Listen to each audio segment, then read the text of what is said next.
Mr. Demikoff, can you hear us?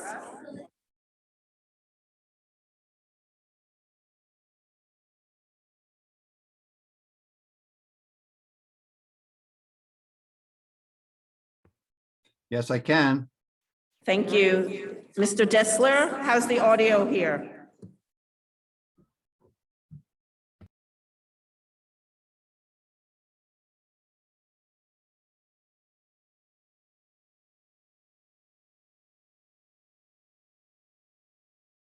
Ms. Rodriguez, can you hear us?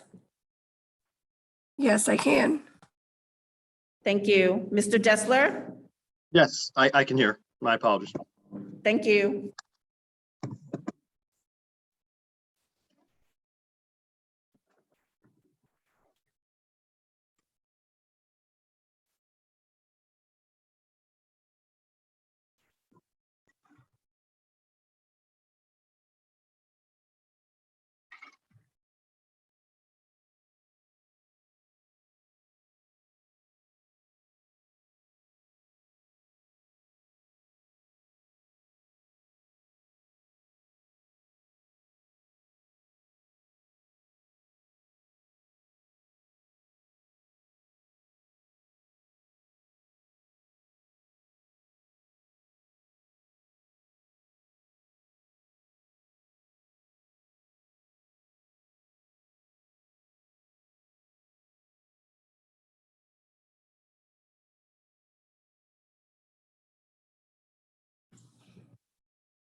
The New Jersey Open Public Meetings Law was enacted to ensure the right of the public to have advance notice of and to attend the meetings of public bodies at which any business affecting their interest is discussed or acted upon.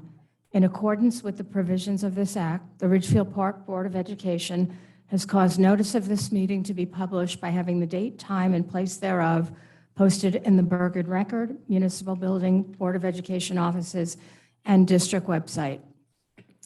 Public participation instructions. Public participation will be conducted both in person and virtually through Zoom. All public will be muted throughout the meeting. Public participation comments are limited to 5 minutes.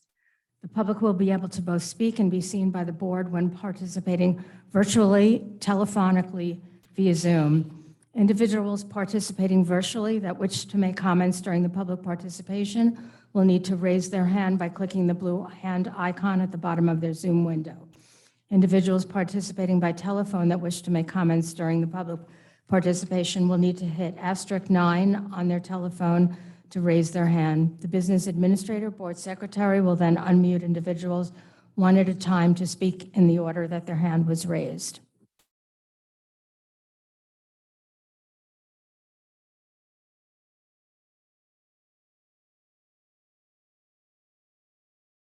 Going to take the roll call. Mr. Feitros, Mr. Gibbons, Here. Mr. Gomes, Here. Mrs. MacNeill, Here. Dr. Martinez, Here. Mrs. Orth, Here. Mrs. Rodriguez, Here. Mr. Verselli, Mr. Cathcart, Here. and President Fernandez. Here.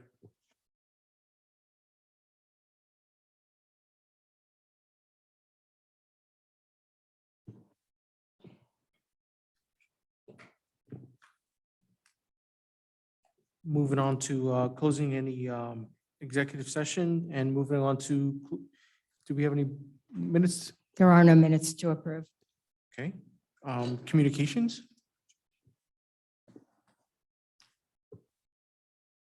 Can we continue with the teachers awards, please?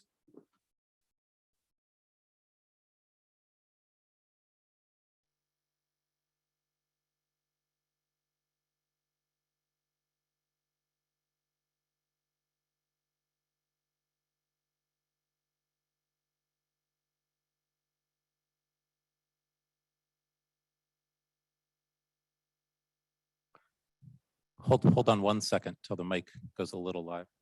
Let me fill in the context as you're checking the sound over there. And that is, we are very proud as a district to bring back the Teacher of the Year awards. There's one teacher per each school. And tonight the principal will go ahead and introduce the teacher of the designated school. And we have some nice appreciation gifts for the teachers too, because it's very appropriate during these challenging times to recognize all the great work that our professionals have done. So check the mic. Check two. All right. Hello again and welcome, and thank you all for being here. At this time, I'd like to ask our nurse, Erin Aguilar, to join us up at the podium.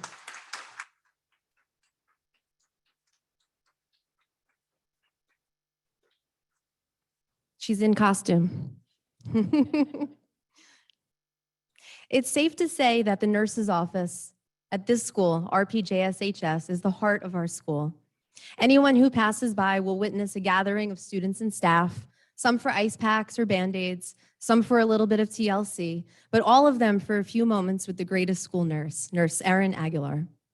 In ordinary circumstances, Nurse Erin is an outstanding professional, always ready to provide medical attention, advice, or sometimes her trademark tough love. Nurse Erin's knowledge and leadership throughout the pandemic that began over 2 years ago has kept our school community safe, healthy, and informed. Through it all, Nurse Erin was there to guide and support the Scarlet Nation. In addition to her nonstop daily duties beginning before 7:30 a.m., she worked tirelessly into evenings and weekends to be our keeper and guiding light. When the announcement of this selection was made on our school PA system, a roar of applause and happiness reverberated throughout our halls for our beloved nurse. I'd like to introduce my colleague, Ms. Dyan Theimann.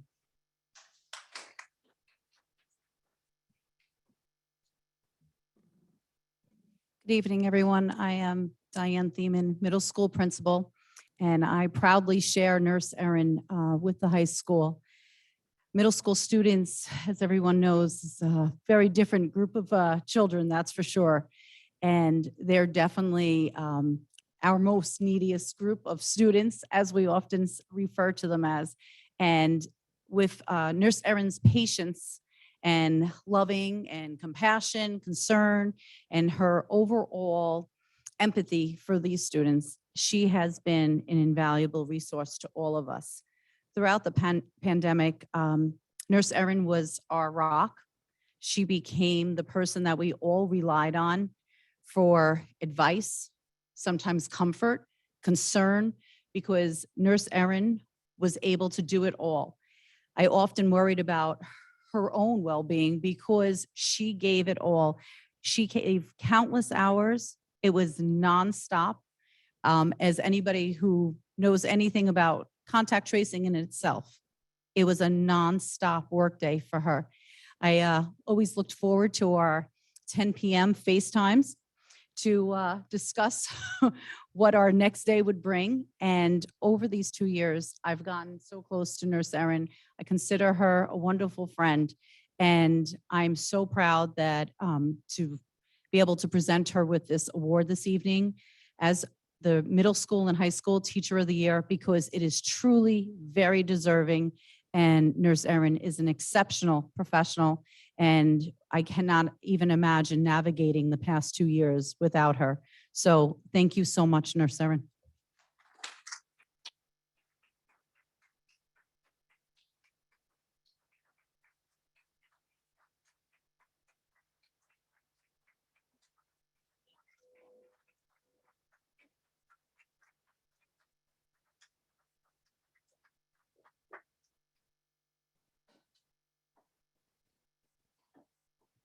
And if it's okay for all the recipients too, we'd ask that you all stay around for a few minutes. We'll take one large group photo at the end. Good evening, everyone. My name is Natasha Hernandez. I'm principal of Grant School, and I'd like to call up Michelle Marin, Grant School Teacher of the Year.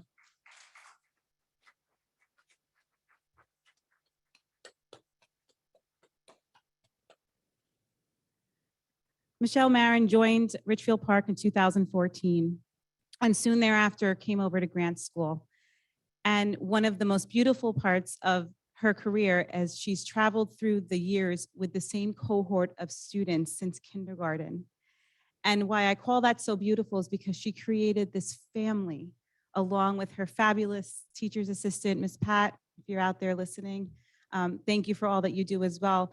But Miss Marin, along with Miss Pat, has created a group of students that can persevere through anything. Her class is joyful to go see. The students explore every single day. She provides them with lessons and activities that go above and beyond. She comes to school every day with a smile on her face and excited to work with the students in her class.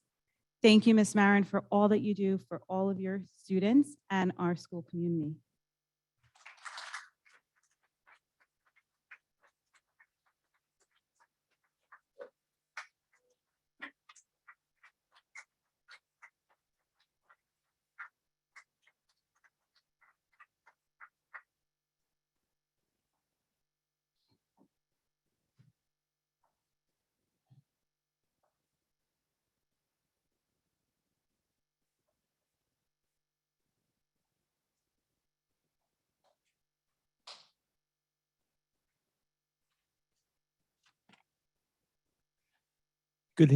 Good evening, everyone. I'm Dr. Ferraro, principal of Lincoln School. I would like to welcome up Teacher of the Year for Lincoln School, Fanny Cruz Bedish.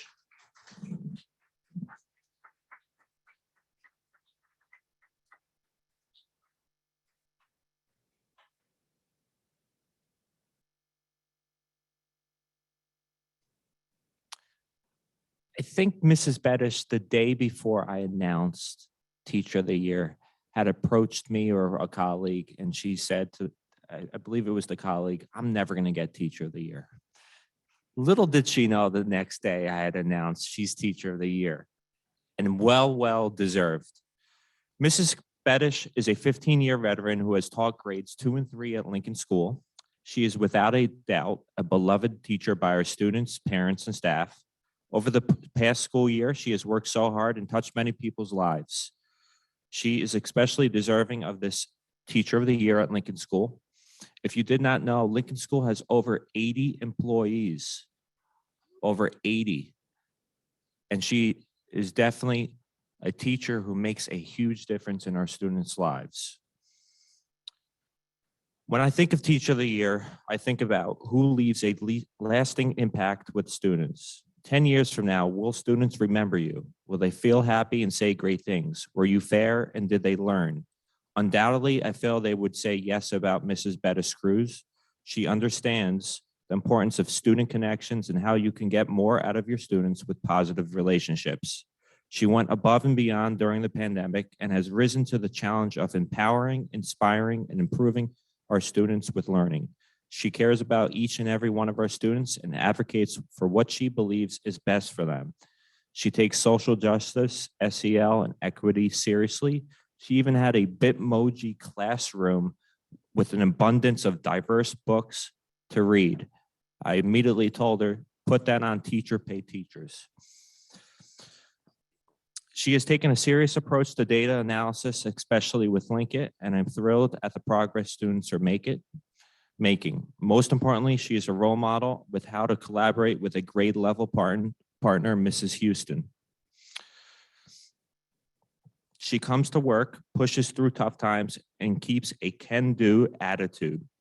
Simply put, she is an extraordinary teacher, always seeking professional growth and trying new methods. Please wish me in congratulating Mrs. Bedish Cruz for the special award. We are so lucky to have you at Lincoln School.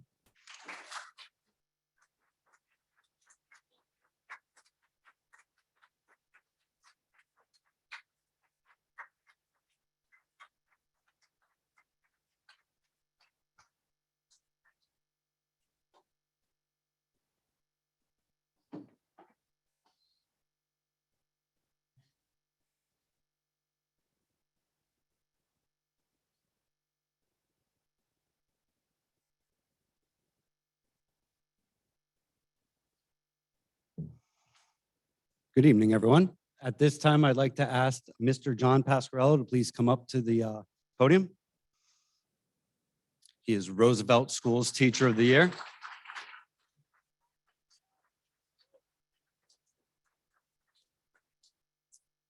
Start off by saying thank you very much to the Board of Education, the community, the Roosevelt staff who are here, as well as listening online. I appreciate having this opportunity to speak on this gentleman's behalf.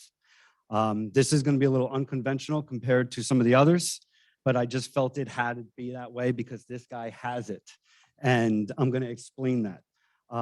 Roosevelt School is chock full of great teachers, great support staff. It was going to be a very difficult decision coming through, but luckily when the committee got together, once John's name came up and we started listing all the different things that he has done, it became a no-brainer.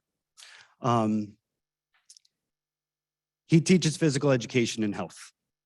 He also teaches social emotional learning, art, math, writing, history, science, and much more. I'm going to get to two of his observations that happened this year also. You can grieve me if you want that I'm doing it publicly, but I'm going to talk about two of his observations. But first, I need to talk about the posters throughout the school. 98% of the posters throughout Roosevelt School were hung up by this guy.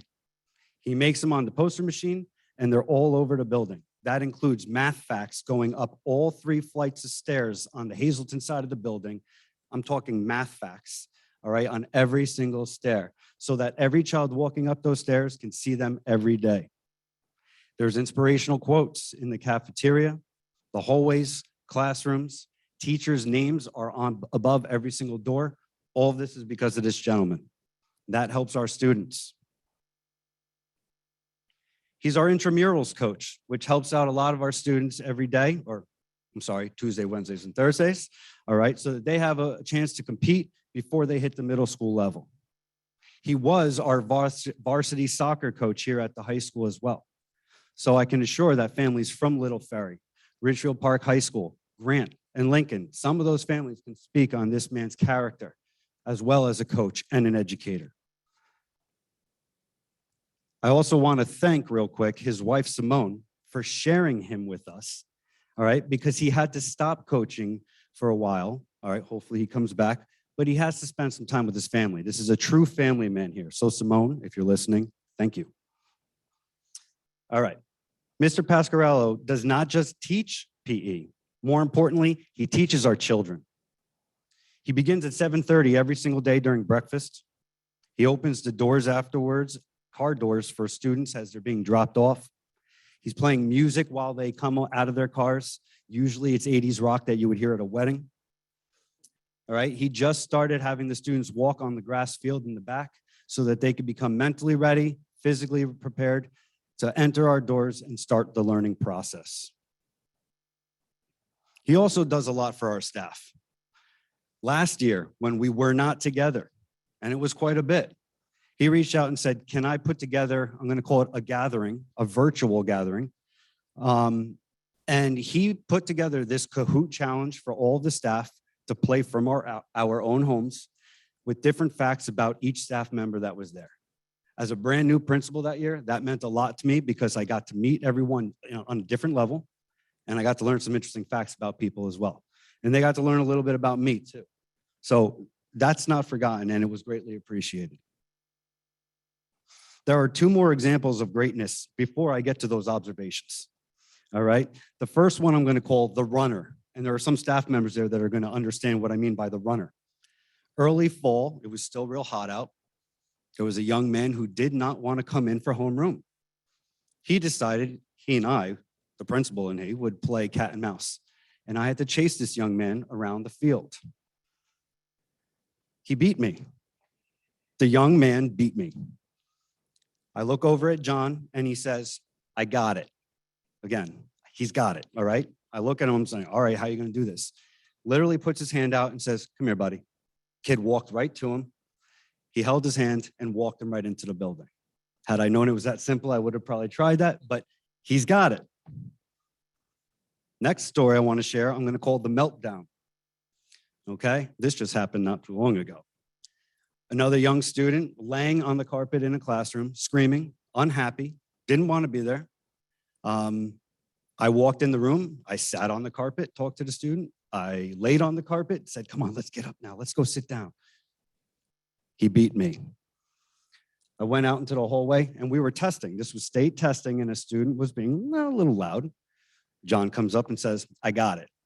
He opens the door, puts his hand out and says, come on, buddy, let's go outside. He took the student outside for maybe 5 minutes. While outside, calmed him down and said, when you go back in, you have to apologize to your teacher. And the student did. And there was no problem after that. This guy's got it. Okay, observation number one. All right, happened in December. Dr. Haines, you were actually there for some of it.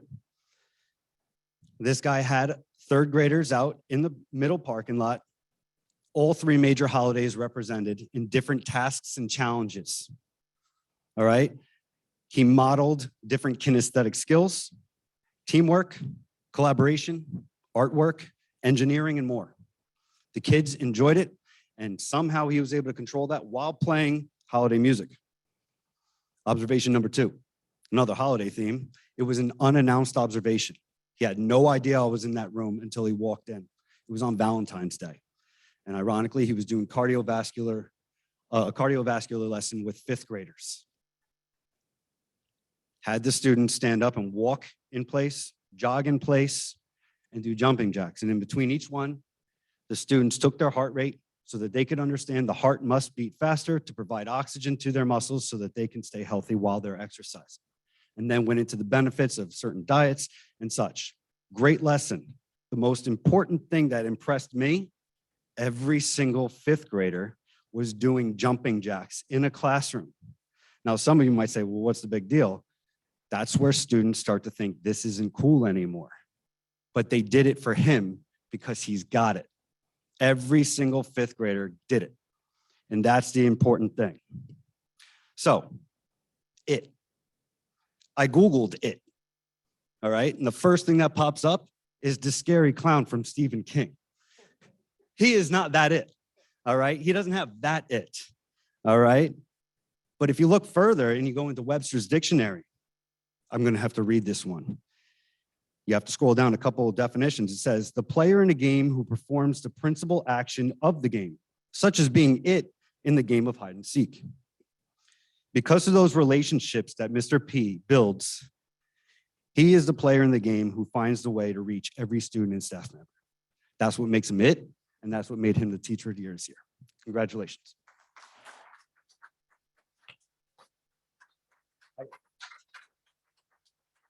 Gotta give you flowers. I gotta give you flowers. And this. Oh. Can I say something real quick? Uh-oh. I know no one says something, but Here, come you know, closer. looking, I don't use this. I'm a physician, and I'm also extremely uncomfortable in this shirt. But thank you to the Board of Ed. I look around, I see so many names and faces that I've had, your children and family members and coached and all that throughout the years. And I'm looking at the staff, who I consider more as a family after 13 years. To be honest, they've been there forever. And I've had three great administrators, Mr. Albert, Mr. Carapato, and Mr. Cata, who are super supportive. And it just means the world to me. It's easy to do your job when you, it's easy to do your job when you love what you do. And I'm a phys ed teacher, I'm lucky, and everyone in this district makes me happy. So thank you, I appreciate it.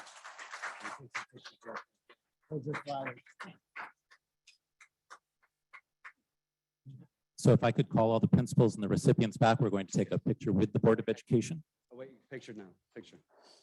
They're doing a picture back there.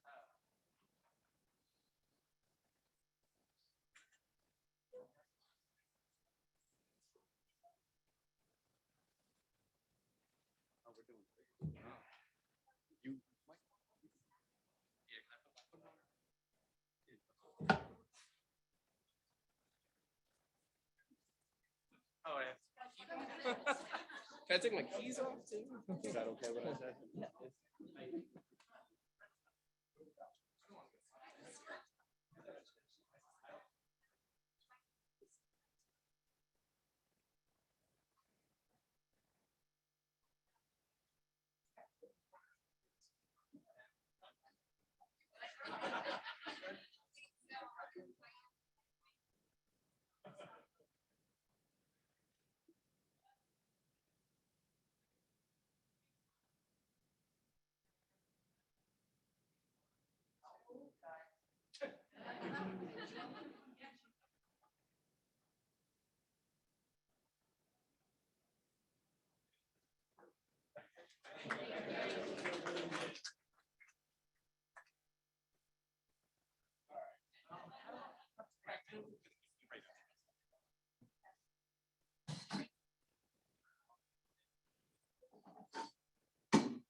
So we have one more award tonight, and that is a student award.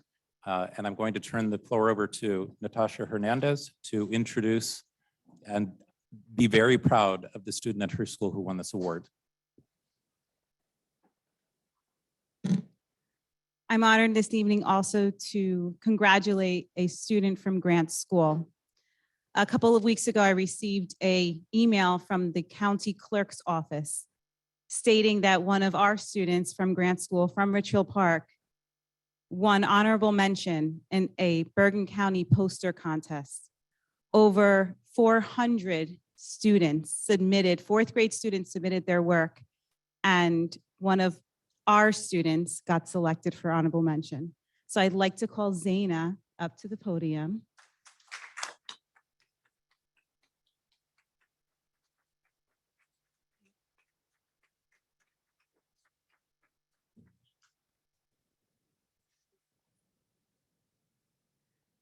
Zaina, we are so proud of your accomplishments. I know that when you did that poster contest, you were kind of like, this is for our class and Mrs. Conversano is going to hand it in, right? Yeah. When I told her that she had been selected as honorable mention, she was beyond thrilled. When I called mom, mom was so excited too because one of her brothers previously had also won this award. So I am so honored this evening to acknowledge Zaina on her accomplishment. And next year, her art will be published in the county clerk's calendar that gets sent out to all the teachers and the staff members. So Zaina and Mrs. Hernandez. Yes,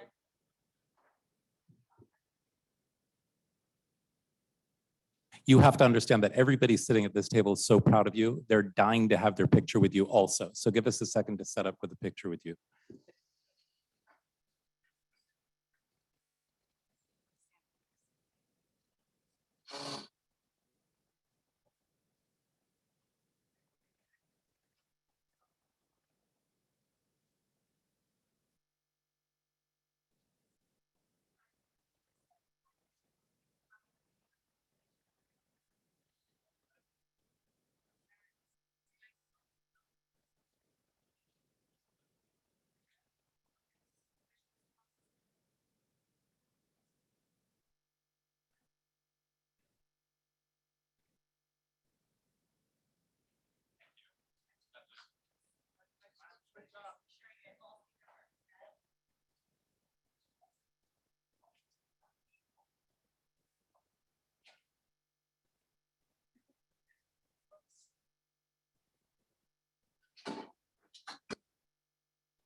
Continuing with the regular part of the board meeting, moving on to communications. Are there any communications?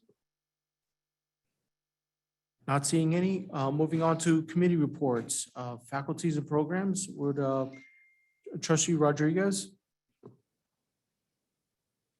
Hello.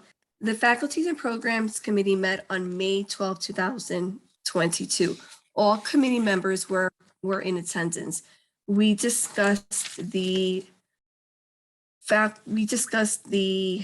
Assistant Director of Early Childhood Education position.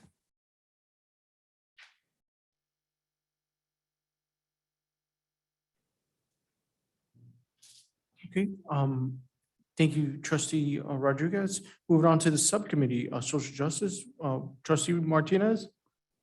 We have not met as a committee. I plan to start speaking to Dr. Haines when our next meetings are going to be.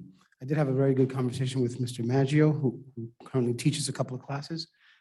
He's very encouraged by the work that we're doing, and he'll be part of the meeting going forward. So great. Buildings and grounds, Trustee Cathcart.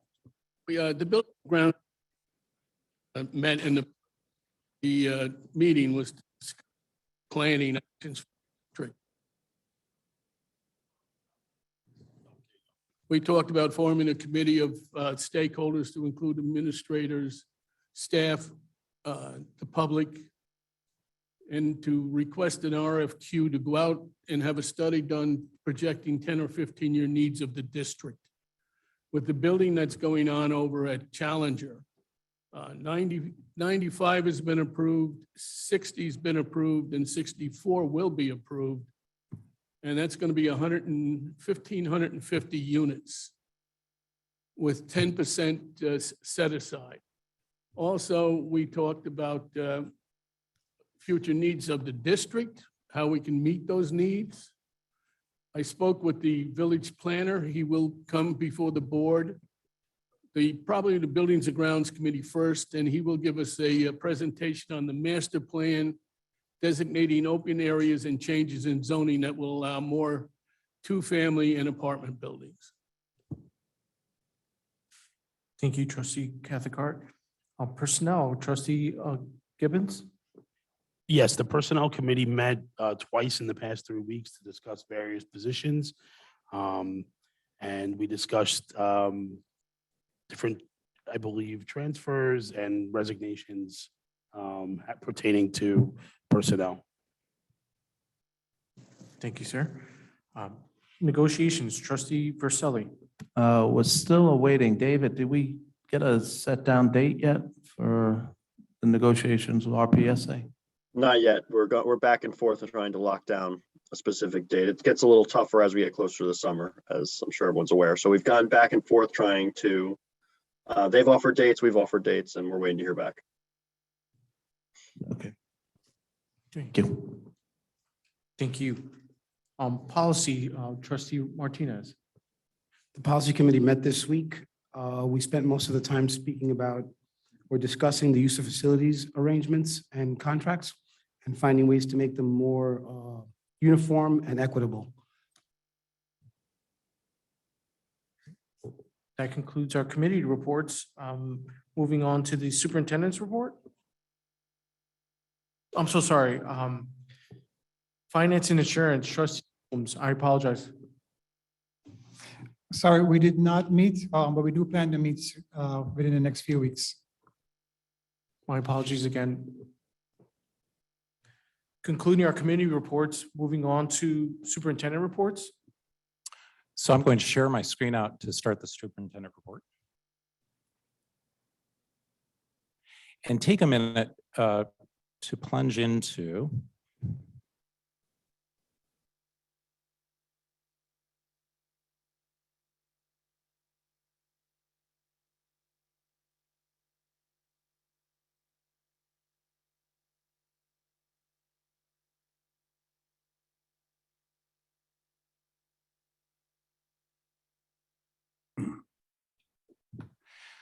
some of the good work that the board has done. So last year about this time when we built the budget, we put away money for aviation classes and STEM and CTE classes.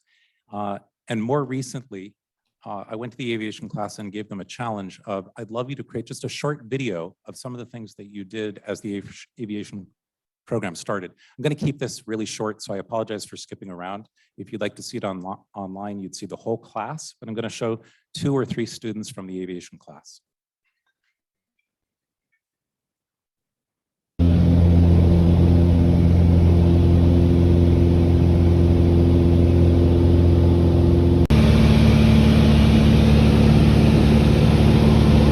In the aviation course, we learned how jet engines improve planes and how fast they can go, and travel speed, and a lot of other things like commercial flights. In this course, we've done a lot of experiments through trial and error, some of those being hot air balloons, rocket ships, and this is our most recent one, the wind tunnel. So, in aviation class, we built paper rockets and launched them with plastic straws. This project taught me about the 4 forces of flight, which are lift, drag, thrust, and weight. Obviously, I won. In aviation class this year, I learned about the 4 forces of flight, and I also, more interestingly, learned about the history of aviation and the sacrifices people made along the way to get to the progress we have now. What I learned from aviation class is different job industries in the aviation industries, like the food industry, the pilots, the towers, and different history on World War II and World War I airplanes. There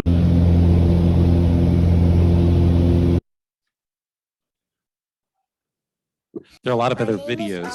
Ari, and I'm in Like I said, I'll make that kindergarten. available What online. I love about When we coding, think about goal you 3, could do it with a robot or in our district, goal 3 is preparing students for pathways to college and career entry and CTE programs. And a lot of times we think about that as the aviation programs we started, the associate's degrees that our students get in other high schools. But when you think about that program, it really starts in kindergarten. So I took the aviation program down to our computer teachers and I said, I'd love to see you challenge and show the Board of Education some of the great things that you produced. Again, last year at this time with the budget, you provided about $45,000 as seed money to provide these teachers with drones and what are called Ozobots and robotics and coding and computational thinking tools. And you're about to see some of the fruits of that labor that you put in last year. It starts with kindergarten, goes to grade 3 and grade 5, just so you know.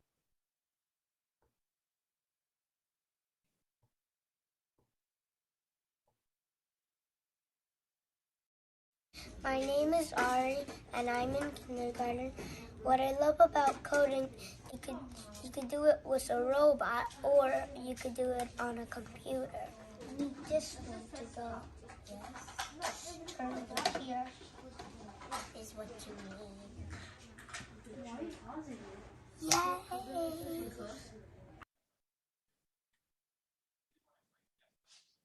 Thank you. Those are robots, and the robots work based on the cards that the students put in play. What's not evident here is, and you'll see this in kindergarten and 3rd and 5th grade in a second, they're really learning algebraic functions, things like if then, what happens, how they change paths, and how they actually do computational thinking by providing those pathways. So think about all the things that they're learning while they think they're having just fun and games.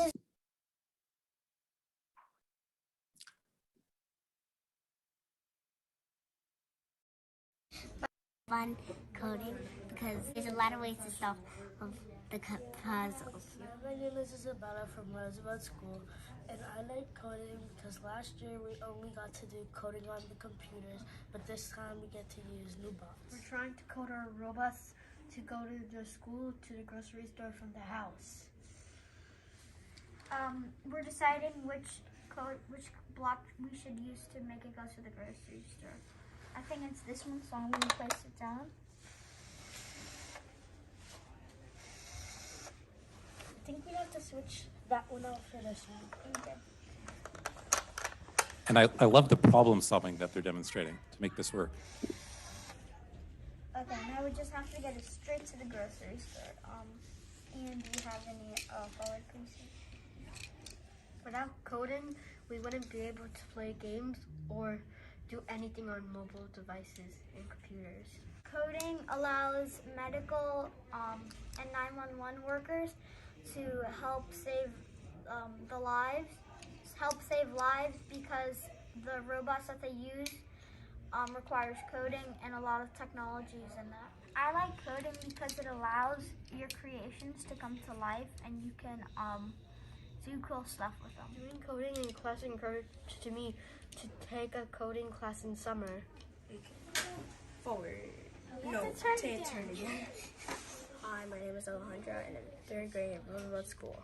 I love coding because you can work with people and you can solve problems and it helps your mind a lot. I don't think that works. Let's replace it with this one. Yeah, let's replace it with that arrow. My name is Emma, and I'm in 3rd grade at Roosevelt School. And I like coding it because whether you do it on the computer or using bots, it's always fun and interesting. Hi, we are 5th graders from Lincoln School. Today we're going to be playing Star Wars, building a galaxy with block. So what you just saw was the Roosevelt School. You'll see Lincoln School come up next. And again, what I'm surprised at the Lincoln School are the 5th graders who wrote their own script and decided what they wanted to demonstrate and show to you. Coding. Yeah, let's replace it with that arrow. Whether you do it on interesting. Hi, We are 5th graders from Lincoln School. Today we're going to be playing Star Wars, building a galaxy with broccoli. We will be trying out 2 levels in this game. We will be showing you how to put the code together and solve the puzzle. There's different codes to put together. When these codes are put together, you can control your character. In this code, I have to make the rebel pilot and the stormtrooper be caught, as well as the mind lock, to win 200 points.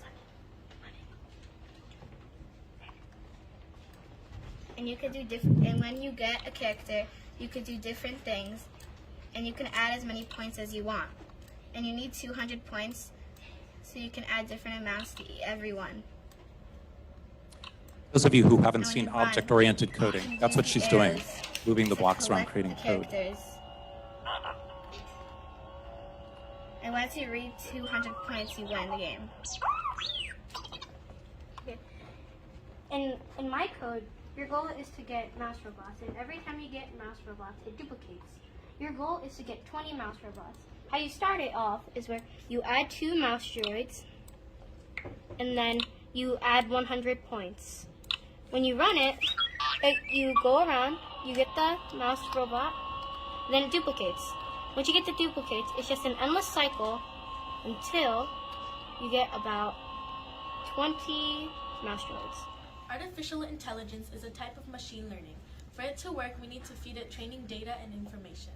Depending on the information given, the AI can develop bias. AI is used to solve problems all around the world, and you might use it without even knowing. A virtual assistant on a phone is one example. Some popular ones are Siri and Hey Google. Even devices themselves use AI to process information and function. Let's see AI in action. Put a little context here, and what he's doing in the first part of the program is training the computer to recognize the different parts of fish, so the computer sees a fish. The second part of this, you'll see that the artificial intelligence kicks in, and the computer recognizes a fish because of the information he's fed it.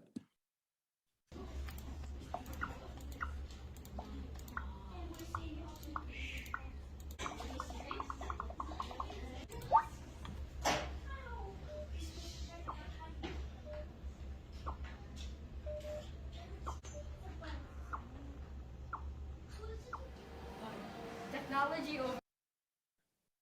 I'm going to skip a little bit. So we move on to grant school, and I think these are 5th graders at grant school. I'm going to skip a little bit because what they did was program a dance on the computer. They're explaining again, the algebraic functions and the different types, and eventually come up with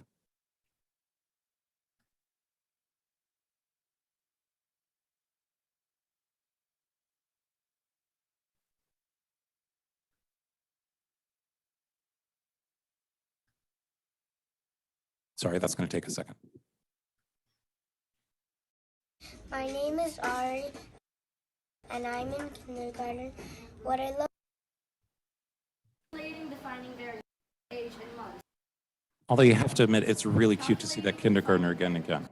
Algebra to use defining functions and more defining functions.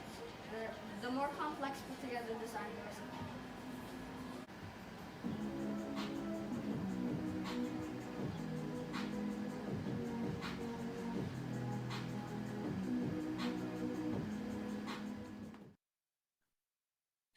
Okay, so that was kind of, again, actually, Dr. Martinez asked a good question. Is it new to the district? So prior to this, students did use coding and object-oriented programming on the computers, but all those manipulatives that you just saw, like the Ozobots and the robots and the other pathways that you saw students doing, those were all new because you devoted the money to that last year at this time and allowed that program.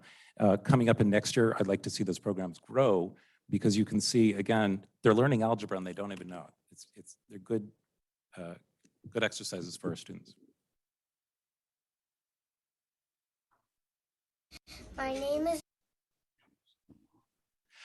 So moving on in the superintendent's report, one of the questions that we got last week at the last board meeting, I think it was pretty evident. We had many people coming to the microphone and asking about, so what does the school look like in the future when there's one principal, as there was for about 30 years, and our students have needs, especially our 7th and 8th grade students. So I worked with Melissa Gibbons and the administrative team who had already been starting a lot of planning about this and what it might look like, and wanted to present that to you tonight in the public session. I think we all agree it's one school, one learning community where all students share a sense of belonging. One principal, one vision, one united team that collaborates to support all students. Mrs. Gibbons provided some of the slides here, which are based on research. And I'm going to present some of the information that she had from that research in three different containers. The first one's leadership and organization. What kind of structure do we see in the future that can support all students, but also focus on our 7th and 8th graders? Number 2, what does the curriculum instruction and assessment look like, and is it different than it is now? And number 3, what does the culture and community look like in the future, and is it different? And the answer to all those is yes, it is different. As far as the structure, the leadership and the organization, what the research says is you always need a shared vision developed by all stakeholders to have a strong organization moving forward. And that organizational structures foster purposeful learning and meaningful relationships. Where we have opportunities for improvement here are staffing and organizational structures that address all characteristics of successful middle school education, and affirming the current structure that we have in 7 through 12 with one principal who will serve 7 through 12, 2 assistant principals. All content areas, as I presented 2 weeks ago, share 7th through 12th grade students. We have a dedicated 7th and 8th grade guidance counselor and a 9th grade guidance counselor that works with those transitions. As you heard so well supported tonight, we have a shared nurse for 7 through 12 and a social worker. Some of the other things in the plan moving ahead then for one Scarlet Nation is assigning a new additional full-time social worker to specified times with our 7th and 8th graders, to designate additional meeting times with the 9th grade counselor, to coordinate and collaborate those transitions with the 8th grade, to increase existing school-based programs to address age-typical needs, including peer conflict, executive functioning, peer mediation, the National Honor Society, and Scarlet Ambassadors, all geared more towards 7th and 8th grade. We also want to fill 2 stipend positions that have not been filled in the recent past. The first one is the busing and detention coordinator. It is a position that's currently in the teachers union contract, and we'd like to fill it. That person assists principals and vice principals in daily operations and routines such as attendance and detention, and can also focus more with the 7th and 8th graders. More importantly, the teacher dean of students, which is a position that was also in the contract. I'm going to skip ahead for a second and come back. The position and the job description was approved in 2018. And the plan moving forward is to fill that position again. That person is really focused on 7th and 8th grade to allow and collaborate with the administrators, teachers, and support staff to implement and coordinate social emotion programming and focus social learning, including PBIS, which is positive behavior interventions and support activities. Moving to curriculum and instruction, the second container. The research says that all students should benefit from curriculum that's challenging, exploratory, especially at middle school. It needs to be exploratory, integrative and diverse, health, wellness, and social emotional competence are supported in curriculum and programs, and assessment to advance learning as well as to measure it. And so some opportunities for improvement as we look ahead. The social emotional competencies, curriculum embedded, programming for social emotional. We have character strong in K through 6, and we're looking to put something into 7th to 8th that is just as strong, that kind of standalone programming. And continuing formal and informal assessment with increased focus on using formative data to guide instruction. That's a path we've just started with, again, the board providing programs such as Link It and other data-driven instruction programs that we can use better to improve student achievement. And the last container, culture and community. The research says every student's academic and personal development is guided by an adult advocate. We actually using some CRISA funds this spring to provide high dosage individual tutoring. And there's a lot of research that says high dosage individual tutoring helps our students because it pairs that student with a caring individual adult who can help support them, especially as we come out of the pandemic. Comprehensive counseling and support services that meet the needs of our 7th and 8th graders. So opportunities for improvement there, an adult advocate, which is the hallmark of an advisory program, additional counseling and support services, and moving forward, designating staff members to collaborate with administration and lead the implementation of initiatives such as the advisory program, character education, positive behavior interventions, and increased opportunities for leadership and agency.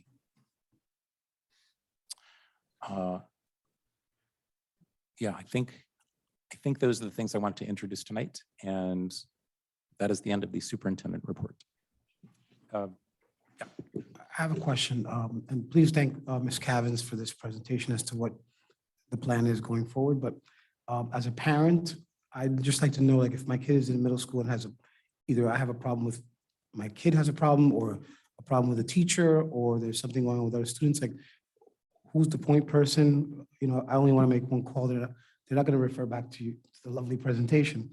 What's the chain of command, and who do they call? So the chain of command, if it's a social emotional, is going to be the counselor, but it's also going to be the position that we fill again, the dean of students for 7th and 8th grade. That'll be explicit. Parents will know when this person's hired, who they are, what they look like. Absolutely, yes. To be clear, though, the dean of students is not just dedicated to the 7th and 8th grade, right? It's 7 through 12. No, this dean of students is dedicated to 7th and 8th grade. It's a teacher dean of students. Again, it goes back to the need expressed by the community and the understanding that this, as I said last week, the 7th and 8th grade brain development is different. We need to cater to it, and we need an individual who can focus on that. The teacher dean of students focuses on 7th, 8th grade. Dr. Haines, I know you spoke a lot about leadership and things like that, but as a parent of a middle school child, the one thing that I would be concerned about is, are the students going to be intermingling, or will the middle school kids be kept separate from high school kids? So that structure doesn't change now. The middle school kids share the same building with the high school kids. So not much of that changes. It continues as it is. Thank you. But Bernard, I think there's an opportunity for improvement there. And that is using some of our older Scarlets, our National Honor Society Scarlets, and our inspirational mentors who are older, to have more opportunities to work with our 7th and 8th graders in those kinds of leadership positions.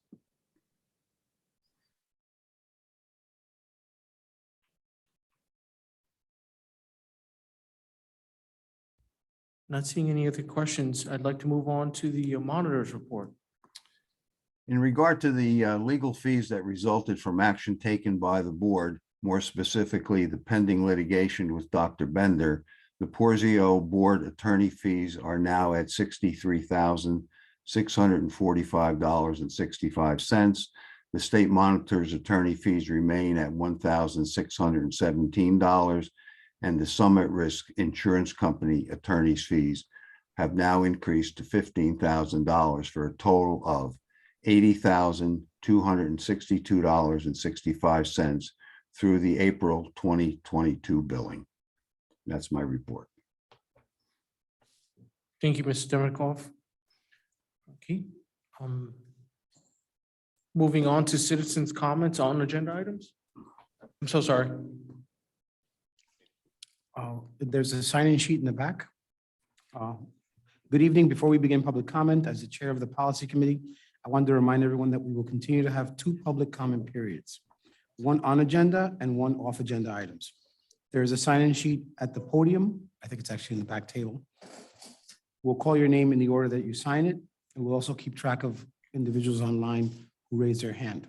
Each member of the public will have 5 minutes to speak during each comment period. Time cannot be transferred to other individuals. The public comment period will be 1 hour for on-agenda items and 1 hour for non-agenda items. Thank you for your cooperation and support.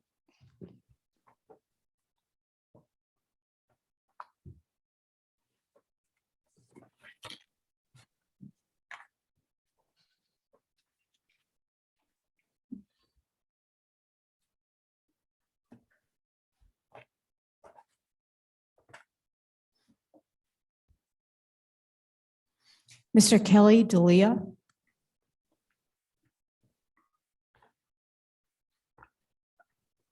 Good evening. Hey, good evening, sir. All right, I come to you as a parent first, but also Excuse me, as can a, you please state your name and address, please? yes, my name is Mr. Kelly D'Elia, 24 Central Avenue, Ridgefield Park, New Jersey. Okay, good enough, or?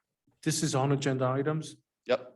So I come here and I wanted to speak on a positive note here. Nothing new, but we've been constantly addressing the middle school principal position.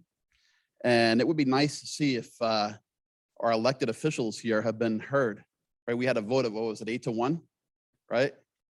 Very disappointing in the superintendent, very disappointed in the state monitor. Why do we have an elected Board of Ed here if we're not being heard as the stakeholders in this town? Now, please, to everyone here in this town, it truly is a blessing to say that I have had the blessing to get to know Miss Dyan Theimann since my son became a kindergarten student in this town. And I picked this town over the beautiful town that I came from, a few miles down the road, the Jewel of the Meadowlands, where they have a 7 through 12 building, because I wanted to get out of Hudson County and come to this nice, humble town, which is quite diverse, to say the least, because this is where I wanted to raise my son.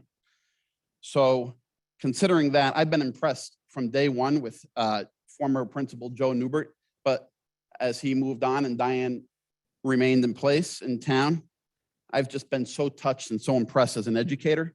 I'm also a coach at St. Peter's Prep, and I see some top-notch individuals throughout the state as I bump elbows with many people.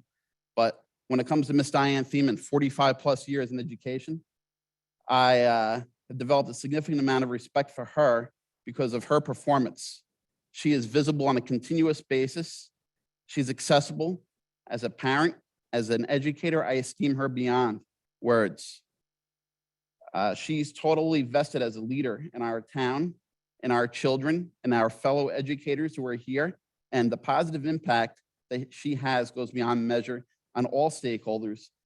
And my son, who's a current 8th grader, again, started in town as a kindergarten student, and she has the best interest in heart and mind for all the youngsters and stakeholders within this town, literally, not just the grades that she serves, because she's a genuine leader who is on board to meet each individual needs, regardless of the grade level or age.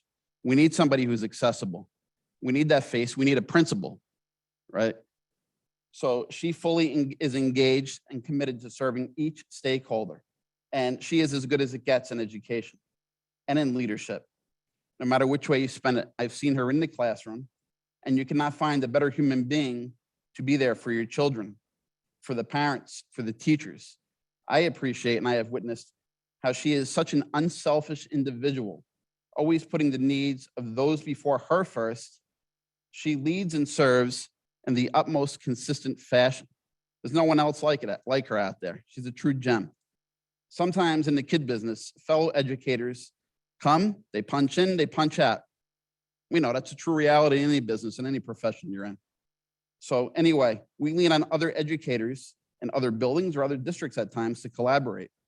I did so, and when I reached out and I wanted to find a different voice, I leaned on Miss Dyan Theimann, and I'm coming from a different school district, 2 different school districts, as a matter of fact, as a coach and as an educator, because that's the level of respect that she has earned.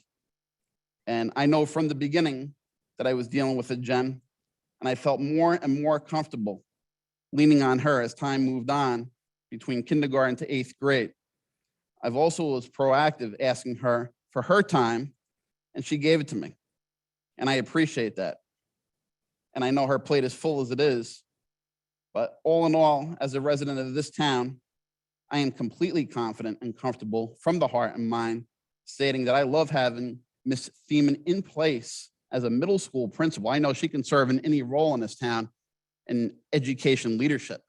I don't need to be convinced. So more or less, the primary focus here, if you look at Secaucus, New Jersey, a few miles down the road, they've been doing it for over 30 years. As educators, we know CUSAC comes into the schools. We know what they have to say, but you can also smell baloney a mile away. We don't need to be humored. We don't need to be patronized. We need to keep the middle school principal position in effect. This is what the stakeholders want. We don't want to be humored. We don't. As educators who work in another school district, we're talking around town, and we don't want to be humored and we don't want to be patronized. This is what we want. This is how the Board of Ed worked. How come we're not being heard? This is who we want. This is who we like. And we want the position regardless of what the outcome will be. So, I mean, it's a no-brainer. I mean, there will be a void, no matter what you say, no matter which way you spin it, if you decide to go in that way. If that's the route that you're going to take, but it's not acceptable with us. I mean, what complete utter disrespect to the stakeholders of this town. But maybe this is the direction that we've been heading in for a while now, right? What about the people of the town, though?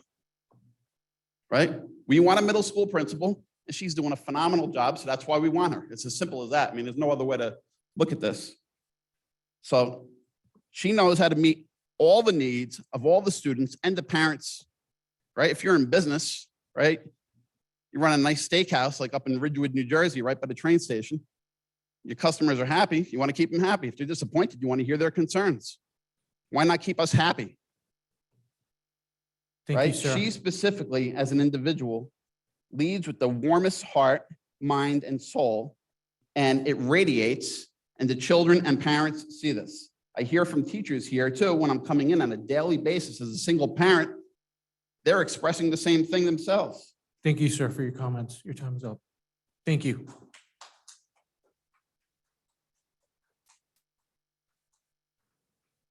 Mrs. DeSantis?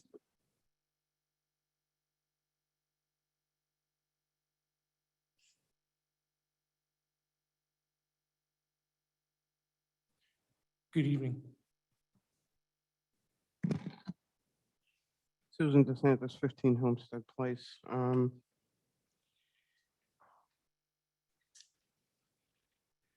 FI 277. Ms. Grabskin, do we know what the cost is for Ridgefield Park per student? I have it in the budget, but I don't have that in front of me. Okay, can you let me know that? Email? Absolutely. Okay, thank you.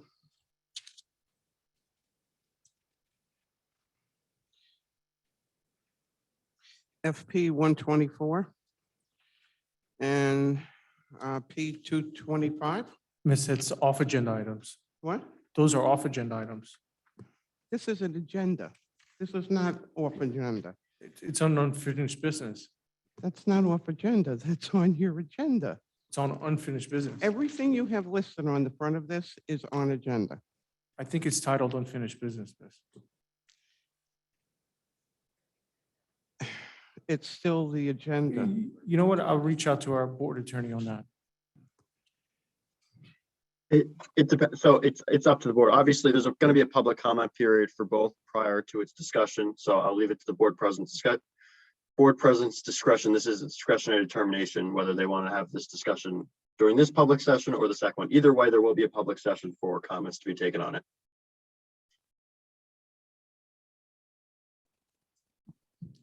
Go ahead. You want me to talk on it? Sure. Okay. Okay, again, you're creating a position for a program that doesn't exist yet, based on hopefully getting a grant that you don't know you're getting. And P225, I want to know if this was advertised. I want to know if it was posted. I want to know if it was interviewed.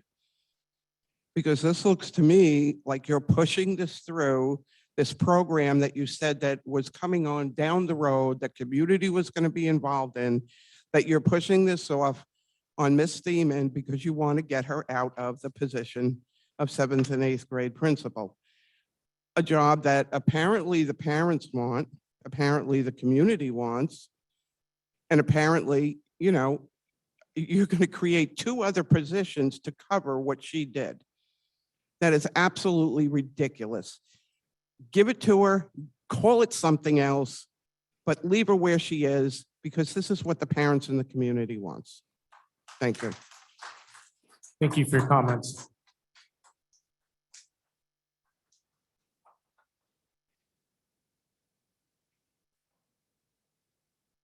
Mr. John Rafferty?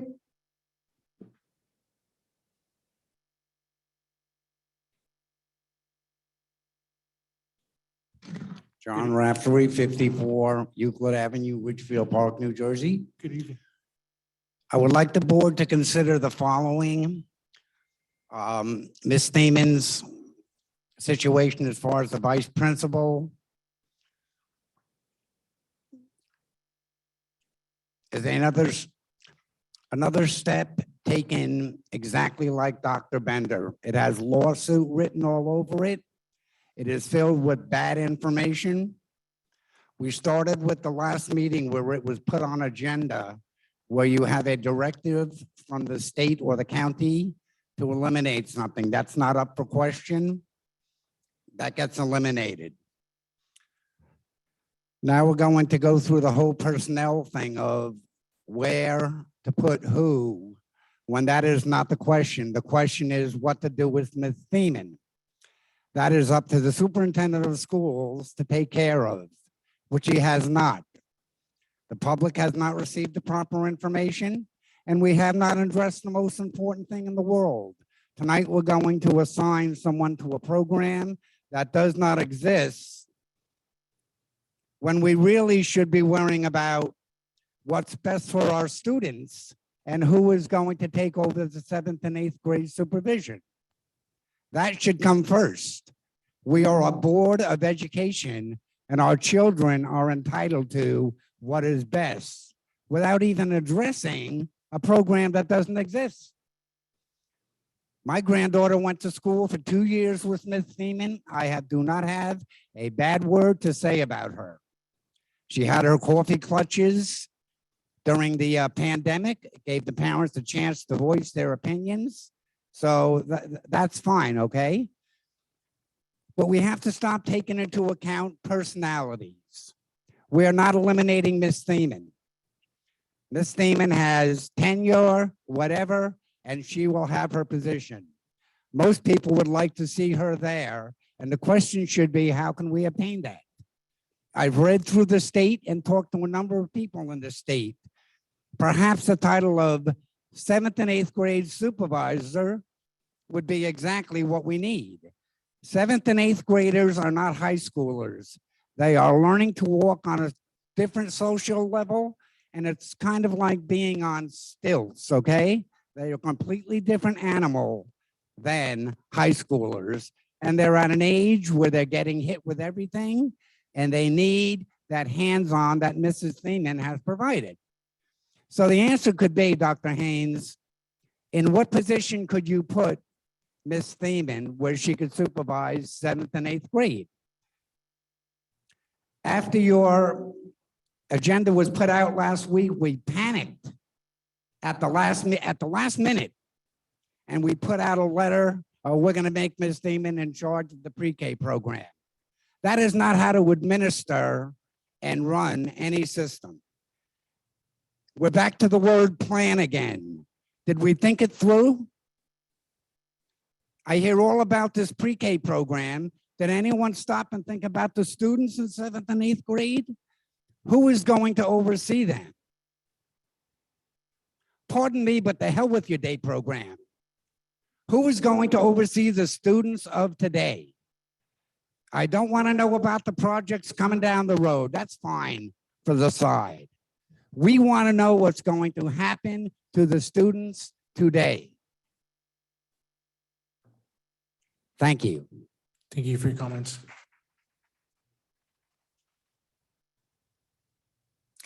Sharon Ramirez.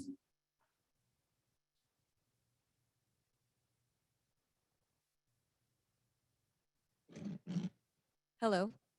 Hey, good evening. Is that working? Oh. Yes, it works? Okay. What's your name and your address, Sharon please? Ramirez, 205 Overpeck Avenue. Good evening. So first, I'd like to congratulate all the teachers of the year. I mean, I think that's phenomenal. I personally know Nurse Erin and Mr. P because of my own children. So congratulations to them. Dr. Haines, you basically did part of my work for me with the work that you put up with your little demonstration, talking about junior high school students. However, you left out the high school students, and that developmentally, it does not make sense to have 7th and 8th graders in the same building as 9th through 12th graders. But this is our reality. High school, there are more kids. We bring on Little Ferry kids into this district. There are larger classes. There's less parent involvement once you get to the high school. There's the peer pressure. That's a lot to ask one principal to handle all of that. I'm not doubting Mrs. Caven's ability to be a 7th and 8th grade principal, but I'm doubting her ability and her time to devote to my 7th and 8th grade children and the students. What you did leave out was pre-K, and pre-K is my expertise. I have 23 years in early childhood, plus the 4 years that I spent in college and the 3 years that I spent getting my master's. Pre-K, you have the most parent involvement when it comes to pre-K. Parents want to be involved. I work in New York City and parents want to be involved. Teachers are the ones who are welcoming the families into the classroom. Teachers are the ones that are developing the curriculum with instructional coordinators and social workers. Teachers are the ones that are creating newsletters, answering questions from the families. Anytime a parent has directed a question to my principal or supervisor, she sends it right over to us, teachers. In this district, we have hired fantastic teachers, fantastic administrators. I have hardly anything negative to say about all the teachers that my children, my son, my oldest is in 10th grade. He was here since 2nd. My other kids have been here since kindergarten. I hardly have anything negative to say about the teachers in this district. If we hire and continue to hire good teachers, we don't need a director and an assistant director of a pre-K program. If this is the typical UPK that we are talking about, the UPK that I've been working for 23 years, we will be getting an instructional coordinator and a social worker. They are the backbone, not the directors. The community in this town, the taxpayers, want a junior high school principal, as everybody's been saying. We do not need to pay for an assistant director of pre-K. And from what I understand, Dr. Haines, is that you are not only our curriculum director, our acting superintendent, but you would be the director of the pre-K program. So what you're saying by hiring an assistant is that you can't handle all 3 jobs. And I agree with you. To Mr. Demikoff, because I see my time is running out, I actually personally spoke to Louis Delicio after the last board meeting. Surprisingly, he did answer the phone when I called. He seemed very confused by what transpired at the Board of Education meeting. And he said that you were incorrect in stating that this was his recommendation by the county superintendent.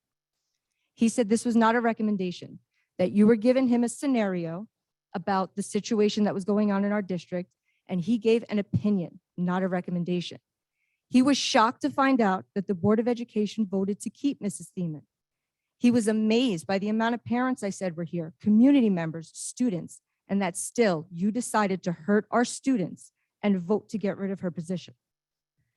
We are creating a position for, like what others said, for a pre-K program that doesn't even exist. What you are creating now is that we are getting rid of Mrs. Thiemann as our 7th and 8th grade principal, but we are going to have a dean, 2 guidance counselors, a full-time social worker, 2 stipend workers, an adult advocate. All those jobs Mrs. Thiemann has done.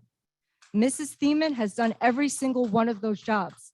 She has not let the time of the day matter whether she's going to contact us. I once sent an email at 9:30 at night about a situation, expecting to get an email the next day. Mrs. Thiemann called me on the phone to address it immediately. She does not clock out at the end of the day. And I'm really concerned about your social worker for referred students. So are we just giving up on SEL for all students and just worrying about the students that need referred? My child, who is probably the shyest one in the building, will never come across as a referred student. But Mrs. Thiemann has been the one to make sure that she is feel welcome and heard, and my daughter speaks to her frequently. And finally, one last thing, I know my time is up, but you talked about PBIS. As of March 2021, this is considered culturally inappropriate, and it is now referred to CRPBIS. So that also concerns me that you are not listening to the cultural backgrounds of our students. Thank you. Thank you for your comments.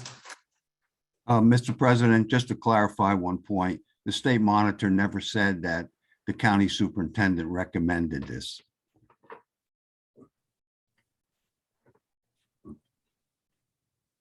Mr. Sadler?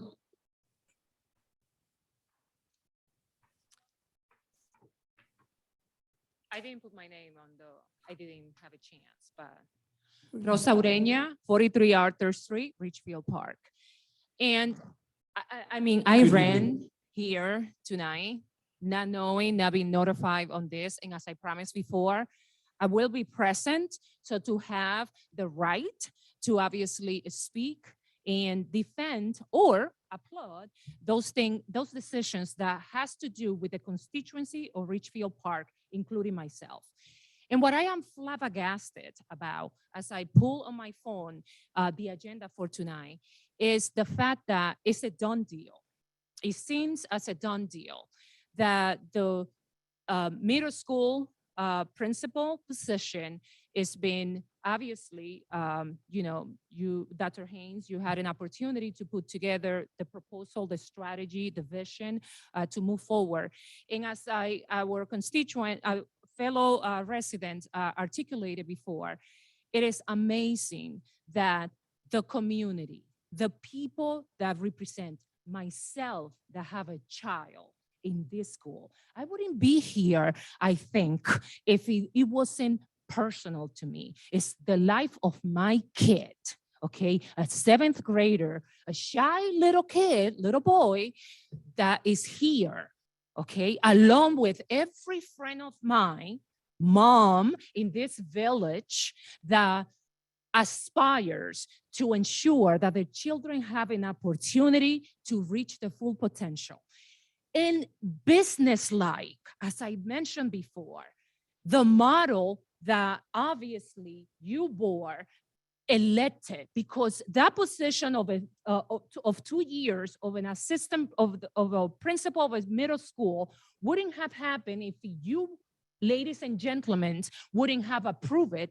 My question is, it obviously works.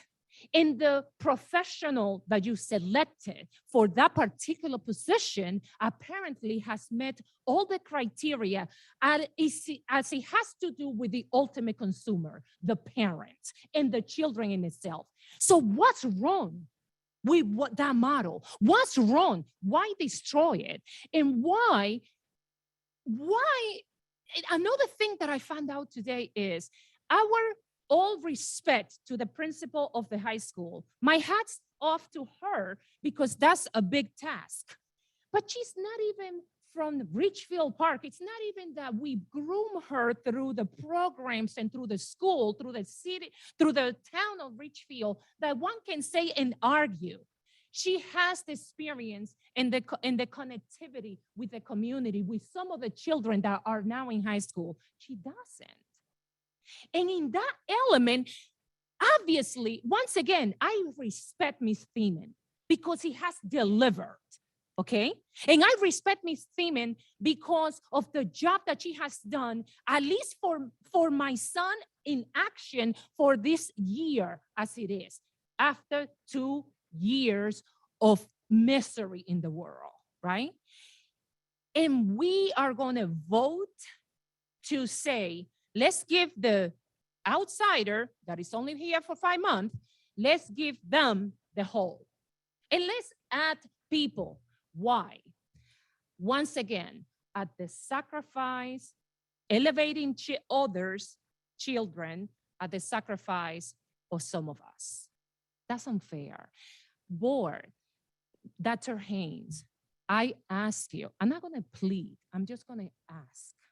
Every one of you, you all have children, I believe. Please reconsider. The constituency, the community is asking. Yes, they're not here tonight because I don't even know where this board meeting came from, but we will all be here. The ones that could rush here. We all communicating with each other. Please represent. I ask you. We, the people, are asking you to represent us and to please help us. We are the consumers. We are the ones that want the best for our children. Why we will fight for Ms. Thiemann if she was bad? Why? Why would we ask and fight for a middle school principal instead of 50 positions, one that meets the needs, the most critical needs, the emotional and educational needs of a human being? Why would we be here to do so if it wasn't working? Why can't we understand that? We want to fail to the 7th and 8th graders now. And then when they're a failure, maybe drop out, then, oh yeah, it's true. We should have thought about it. We ask you, please, please. We elected you, people. We ask you to listen to us. It's not just one voice, and you know this. It was well attended. People are on note on this tonight. Please, we ask you, listen to us. Allow her to stay. It worked. Thank you. Miss, Give for it your another comments. year, please. Thank you. Thank you for your comments, Miss. And I believe Ms. Cavis used to go by Melissa Murray. I believe she is a graduate of 1998. 1998, I think she is a graduate of the school, lifelong town resident. And I believe she taught here a long time ago. So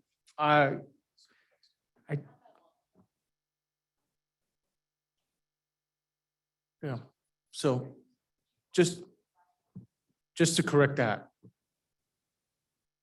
Mr. Sadler?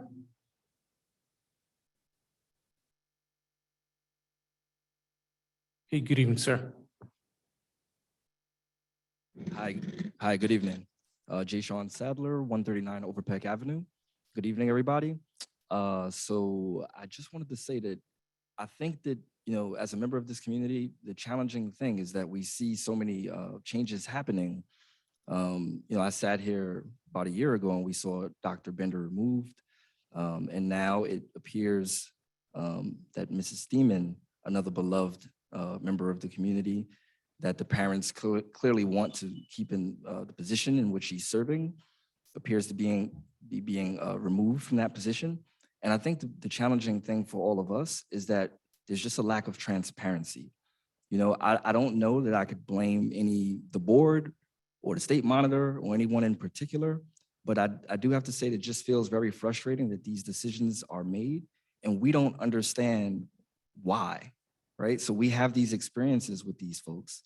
And they seem to be, for the most part, the overwhelming majority of members of our community want these folks here. And when decisions are made to remove them and there's no information for us as to why it's happening, it's very, very frustrating. I don't know that the board can do anything about it. I guess I would put that question to you all, if there's anything that you can do about it, the state monitor as well. There's a lot of information that you guys are using to make these decisions that we're not privy to. Is there anything? Well, not to cut you off, Mr. Dessler, is there anything we can add to that point? So we can talk generally about positions. The problem, of course, is if we go into specific individuals, that becomes a personnel matter that the board is restricted on many fronts from kind of candidly having that conversation, right? So if we talk generally about positions, that's of course only public, but specifically with individuals, that's where the board has restrictions because it's a personnel matter. I see. So this is a matter of protecting the employees' rights. To an extent, yes. I mean, I see. Okay, well, I'd like to say that with regard to, I know Dr. Haines spoke a lot about the socio-emotional wellness of students, and you mentioned hiring a full-time social worker. The one thing I did want to mention is that I believe you have a temporary person there in a position now who goes, Miss Ava, I believe is her name. I have two 7th graders, and they both rave about Miss Ava. So if possible, we'd love to see her considered for that full-time position. She's been doing a phenomenal job. So I did want to put that out there if that's possible. And I did want to also echo something that one of the other parents mentioned, which was that, you know, Mrs. Thiemann, really, I know, you know, one of my children has spent like a ton of time with Mrs. Thiemann in her office, and she's been, you know, the social workers. So has Nurse Erin. They've both done amazing jobs for, you know, my children. And, you know, I just think that, you know, to have someone like Mrs. Thiemann as a member of this community is very important. And I'd like to see her stay in that position any way possible, anything we can do about that. Thank you very much. Thank you for your comment, sir.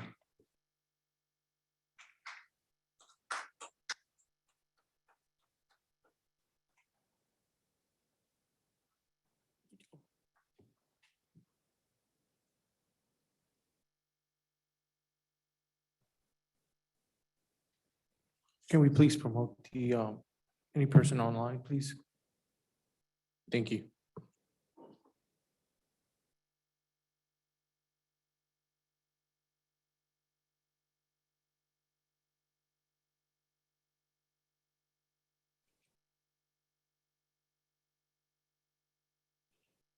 Hi, can you hear me? Yes, ma'am. If you can just state your name and your address, please. Sure. Janet Malul, 163 East Grand Avenue. Good evening, miss. Couldn't be there in person today, but definitely had to Zoom in, so to speak. Regarding this whole 7th, 8th being able to be dealt with as a 7-12. I spent 32 years in a middle school. Actually started out as a junior high and went to a middle school. And basically my first day, and I was covering a long-term maternity leave, I was put on a committee. And that committee was actually, at that time, there were every member of the faculty was on a committee to investigate, should we go from a junior high to a middle school? People think there's no difference. There's a huge difference. And at that time in 1979, 1980, it was decided that we offered the kids more academically because that's all they worried about back then as a junior high. And then about maybe 10 years later, we relooked at it. And we, as an entire faculty and community, decided to go to become a middle school. And that was after visitations to schools that it worked at, visitations to schools that it didn't work at. I was one of the first team leaders, and I remained in that position for years, where we actually did break up into teams. So the students were in smaller groupings. We were sent to conferences, so we understood what the job entailed. We taught our classes, we met with parents. It's a whole philosophy. And the way I see what's happening here is, I don't think people get that. And I actually have spent the time looking up schools and most of them are in the area that are 7-12s. In fact, I actually found that South Amboy is a 6-12, which kind of surprised me. And if you get a chance, go on their website. It's a very interesting design of a district, but that's for another day. In Saddlebrook, they're 7-12. They have a principal I have a single principal, but they have a vice principal that's strictly high school and one that's strictly middle school. Glen Rock, same thing. So I remember way back, I can't even tell you who was superintendent of schools at the time. It might have been under Dr. Richardson. There was a push that we were too heavy. I think they had 3 assistant superintendents at the time. And I guess the state came down and said we were too heavy as far as, administration at the top. And so they took them and they made them into supervisory positions. I don't understand why we would take something that is working. If you can't call Mrs. Thiemann a principal, then make it a supervisory position. As other people have said, or even a vice principal. In this district, we have vice principals all over the place, it seems to me. You are taking somebody who understands the job, understands the age, understands the curriculum, and has obviously proven that she is an asset to the 7th and 8th grade program. And you are eliminating her. And that is absolutely mind-boggling to me, why you would make that move. If you need to take her out of that position as that title, then do so. And as people are saying, you're hiring a whole load of other people to do this job. It doesn't make sense. And I personally would like to know what type of research was actually done. Is it all by book? That doesn't work. You need to talk people and find out how it can work. And I know I'm running out of time, but if you look back to when the 7th and 8th graders came on board early on, they were on a different schedule and they were semi-isolated from the high school kids. Maybe you need to start looking at your program, look at your scheduling. There's a lot more to this. And I really, I've offered before and I offer again. I would be happy to sit down and explain some of the options you have that maybe you're not even aware of. Thank you. Thank you, Miss, for your comments.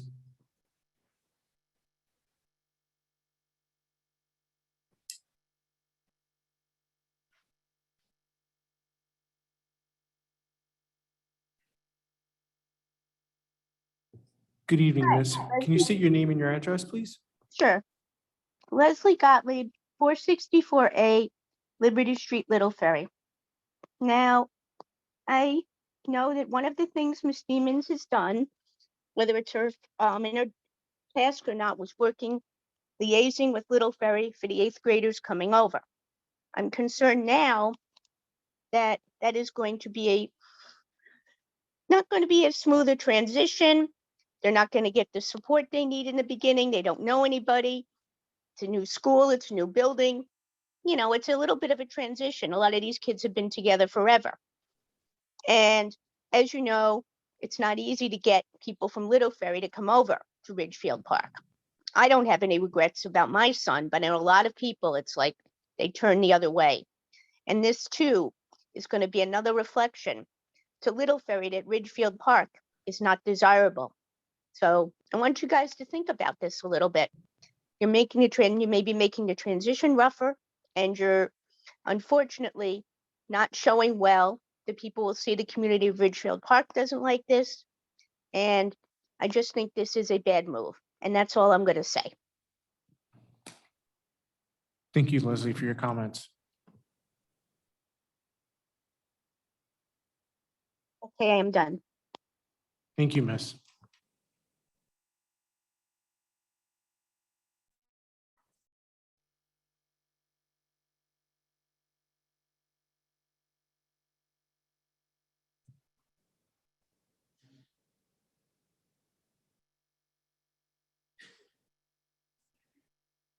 Seeing any hands? Give it one more minute. Sure. Be on agenda, right? Please state your name and your address, please. Christina Ramos, 382 Teaneck Road. I can't help but to bring up again, once again, how much, this may cost our district. Because if Ms. Thiemann is being let go unfairly or relieved from her position, this may be another lawsuit, on the horizon. We already have one with Ms. Bender. And now it looks like this may lead into other legal costs for the district. Again, I don't agree with this decision. It doesn't make sense to me if the position was being eliminated entirely, but it seems like we're creating 4 additional positions that would probably topple or go over the what she gets paid, the salary that she gets paid. Not to mention medical benefits and everything else that goes into these positions. So it would be nice if someone can clarify to us why this decision was made. I understand that you already said that it was because it's one principal per building, but in our case, we have 2 schools in one building. So it shouldn't really apply to us. However, here we are making other positions. I know other people have said maybe give her a different title, but keep her in the building.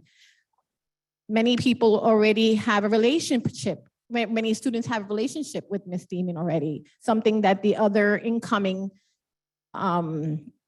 staff would not have. They've already have built relationships with Ms. Thiemann. Most of these students feel comfortable with Ms. Thiemann. So again, if there's something else that we should know and you don't want to hear all of us parents keep coming up here and confused and not understanding your decision, this would be the time for you to give us that explanation. As someone mentioned before, as stakeholders, I think that we should be more involved in communications about what's happening in or around our students, our children. I mean, these are our children. I know that some people are also thinking that the board right now has the decision in their hands, but they do not.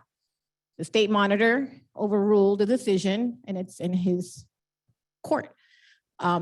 Perhaps he would like to elaborate and explain to the parents listening exactly why that decision was made, clarify some misunderstandings that the county, this decision came from a recommendation from the county superintendent, because most of us are still confused, and especially after tonight's information about having to have 4 other additional positions added to the school. I also heard Jashan mention about the part-time social worker that we have. I'm not sure why you found that funny, Mr. Haines, because I observed that you were laughing and smiling about it. Can you let us know why you thought that was so funny?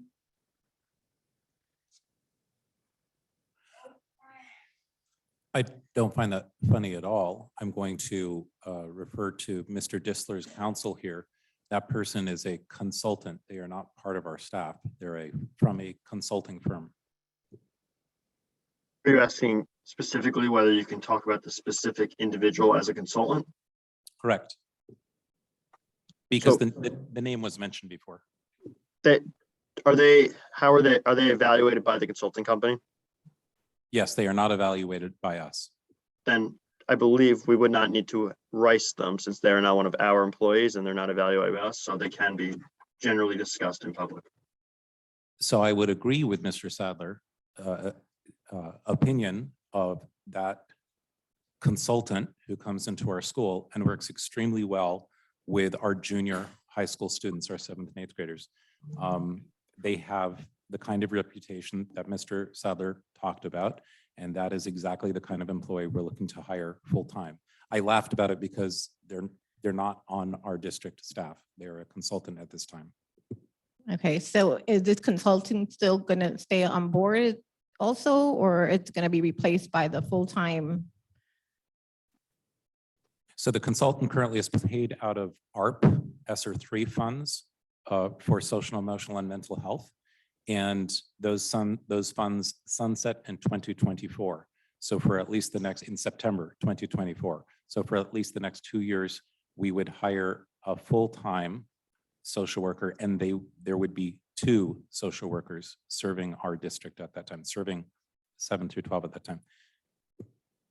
Is there any way that you can offer more of an explanation as why the decision other than one principal to school building was made suddenly with no rhyme or reason, especially under our circumstances where we have 2 schools under one roof? So I spoke last week about that, and that was in the presentation. I will, however, speak about we are not adding 4 new positions. It's very clear that the positions are currently in the RP Education Association contract, and we are filling positions. One of them, the busing and detention coordinator, and the other position, which are already in the contract, the teacher dean of students. So will they still be hired if the principal would have still been allowed to stay on board? So these positions would still have been filled? I'm not going to speculate or have conjecture about that. Okay, thank you. Thank you, Miss, for your comments.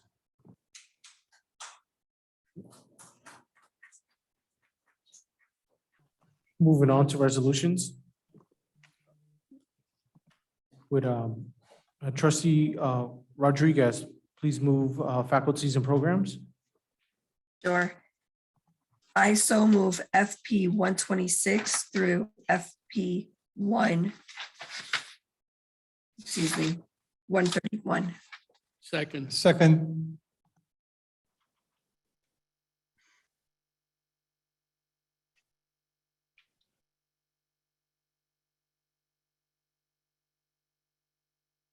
Right. Are there any questions on FP 128 to 131? 126, 126. 126 through FP. I'm sorry. Right, FP 126 to 131. Seeing none, Mrs. Rodriguez, Yes. Mr. Gomes, Yes. Mr. Gibbons, Yes. Mrs. MacNeill, Yes. Dr. Martinez, Yes. Mrs. Orth, Yes. Mr. Verselli, Yes. Mr. Cathcart, Yes. and President Fernandez. Yes. Motion passes. Thank you. Moving on to buildings and grounds with trustee Cathcart, please. I move PG 13. Second.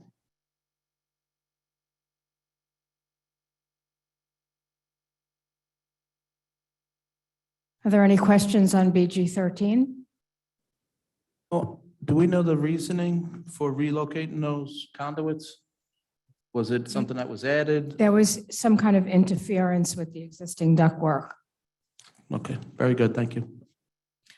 My only question is, does this complete the work in the high school gym or is Ye- there more to be done? No, yes, it does. It completes the work. And just what exactly is being done to the gym floor? There was one extra coat that was going on to the gym floor. We should be receiving a closing order by them now. Thank you so much for clarifying. I'm going to take the roll call. Mr. Cathcart, Yes. Mrs. MacNeill, Yes. Mr. Gibbons, Yes. Mr. Gomes, Yes. Dr. Martinez, Yes. Mrs. Orth, Yes. Mrs. Rodriguez, Yes. Mr. Verselli, and President Fernandez. Yes. Motion passes. Moving on to finance and insurance, trustee Gomes. I so move FI 254 to FI 278. Second. Are there any questions on FI 254 to FI 278? Seeing none. Mr. Gomes, Yes. Mr. Verselli, Yes. Mr. Gibbons, I'm an abstention on FI 276 and FI 277. Yes, for the rest. Mrs. MacNeill, Yes. Dr. Martinez, Yes. Mrs. Orth, Yes. Mrs. Rodriguez, Yes to all, but I'm an abstention on FI 257. Mr. Cathcart, Yes to all, but I'm also an abstention on FI 257. and President Fernandez. Yes. Moving on to personnel, trustee Gibbons, please. P 227 to P 247. I so move. Second. Are there any questions on P 227 to P 247?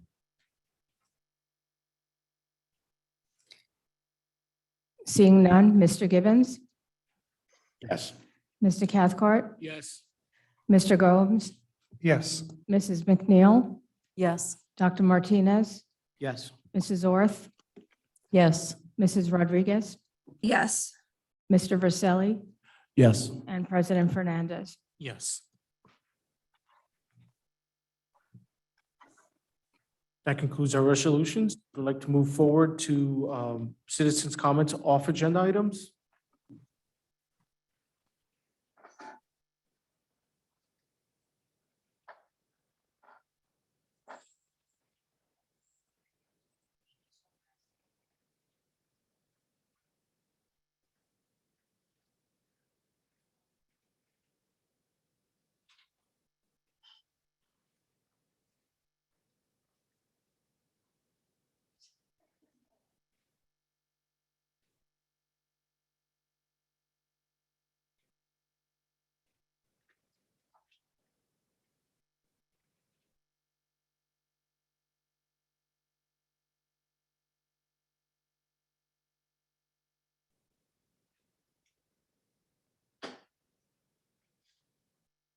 Susan DeSantis,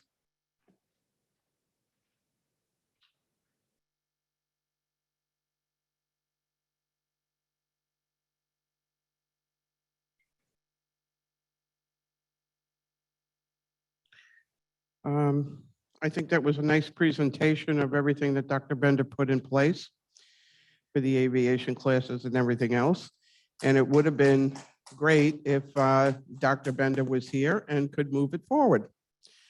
I'd also like to say that I read the grievances that were online in her case with Ms.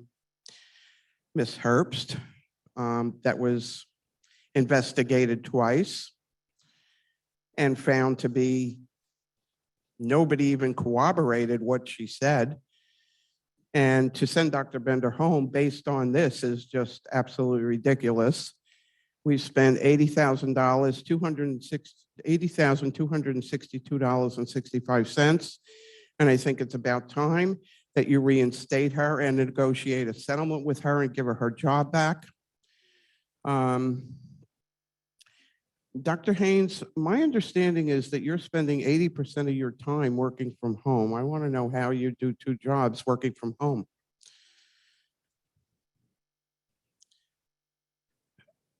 I don't know why you're smiling, because I hear this from multiple people in this district.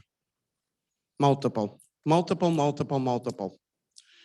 I'm smiling because I show up every day for more hours than you can count, and I'm here. I think I might have taken, I'm trying to remember. I took a day to go to the Morris Union Joint presentation to see the Commissioner of Education a week and a half ago. That lasted, I think, a half a day. It was the last time I was out.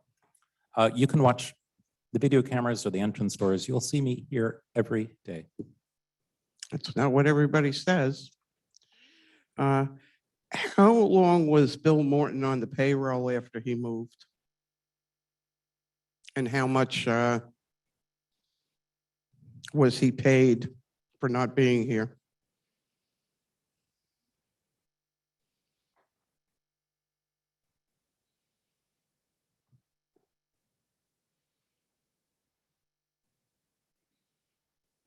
Mr. Disler, are we able to discuss any of these matters in any detail? So if we know the salary he was paid over the year, that is a public record, but obviously any of those questions that kind of touch upon personnel decisions and employment related, that would be personnel. So obviously, again, just to kind of reiterate, his total salary for the year and paid, that is a public record if we know off the top of our hand, but then anything dealing kind of personnel decisions and the like, we can't discuss in public. Didn't the Supreme Court rule that you can't hide behind personnel as a reason for this kind of stuff? How much does he owe this district? Is that a question to me? And I don't get involved in question and answers. If the board has a question for me, I'm happy to answer, but I answered the specific question asked to me on that question. I don't know what he said. So to clarify, I don't answer questions from the public. I only can answer questions from the board. That's my role. Okay, how much does he owe the district? You don't know? I do not know. You don't know? Ms. No, I do not Grabstein, know. do you know? You're asking us to determine when he was last a New Jersey resident and when it was his last paycheck, which is, So I don't think that's in my threshold to even talk about. that's what I said. So those, we're getting on personnel type decisions. That's where I want to kind of pull back. Again, the amount that was paid to him over the course of the year, that's certainly public. But anything dealing with a specific individual, we might be touching upon personnel. Well, my understanding was this man moved and he was continued to be paid, and I'd like to know for how long. I mean, it's my tax dollars paying him. So to reiterate, just for the board's sake, that the amount that was paid to him, and I don't know if anyone has that number here, they may not, but the amount that was paid to him is a public record, but anything kind of delving further into that, that some of your questions, I think, touch upon personnel. Okay, thank you. Thank you for your comments. I want to correct something. I did misspeak.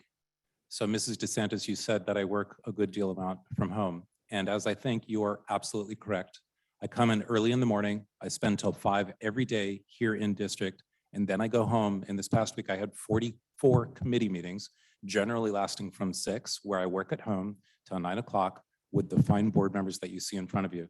So I stand corrected. I work a good amount from home.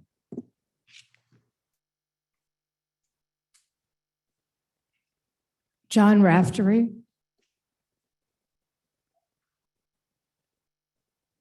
Should ask her.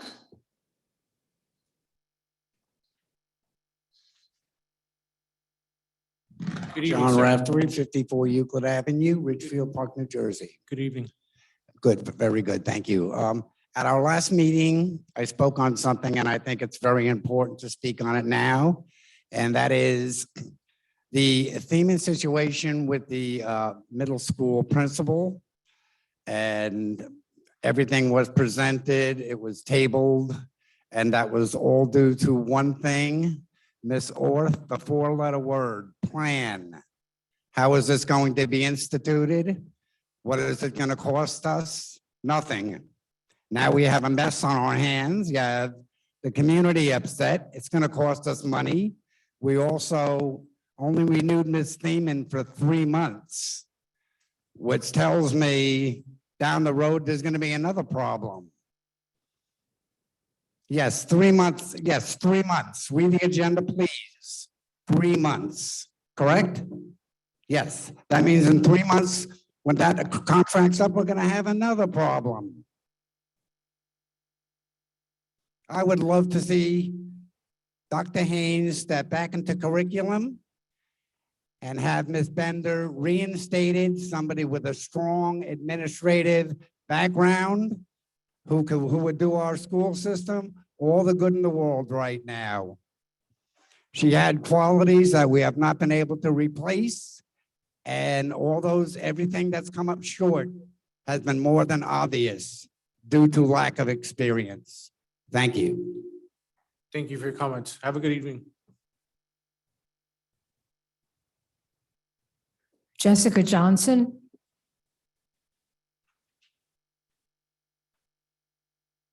Good evening, miss. How are you? So I'm not Jessica Johnson, but I have her statement. So I'm Sharon Ramirez, 205 Overpeck Avenue. I am reading a statement by Mr. Gibbons in response to an ethics complaint by Ms. Ramos and Mr. Sadler, and this was for Jessica Johnson. The respondent. Just a reminder, cease and desist, and part of that means that getting other people to say, like you just said, those two names got you to say this, is part of the cease and desist. So go ahead. All right, respondent Christopher Gibbons answers the complaint with the following. I deny in total the allegations presented with the complaint.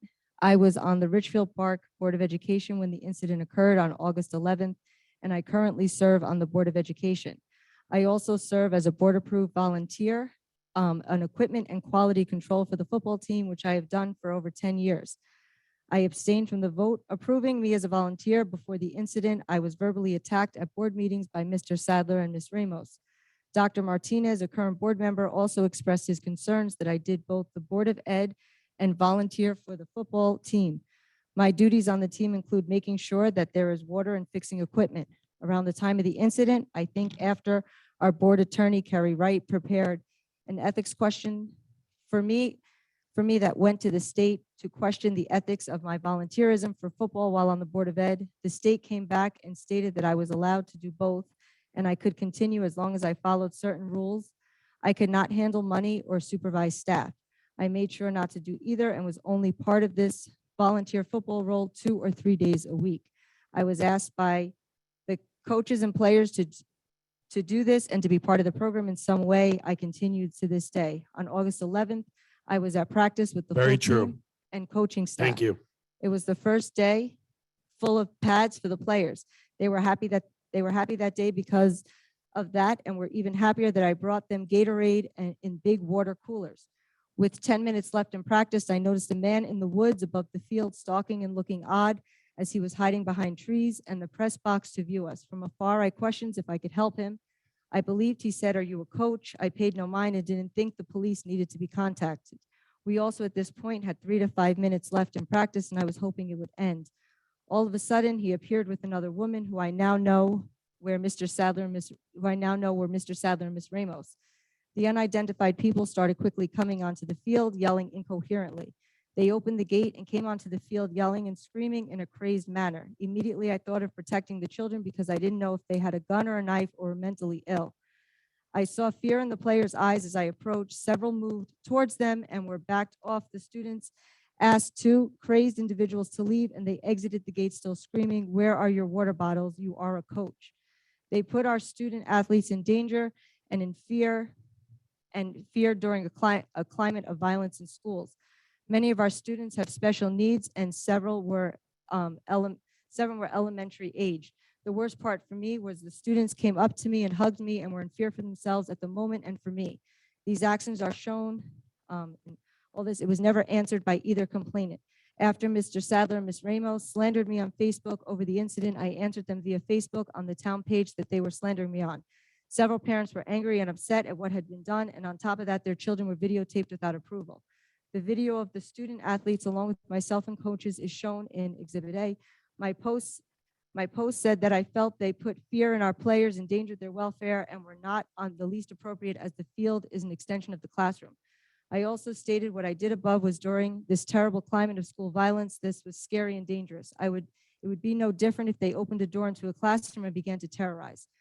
Mr. Sadler sent the post to the board and state monitor along with other harassing letters. There has been several.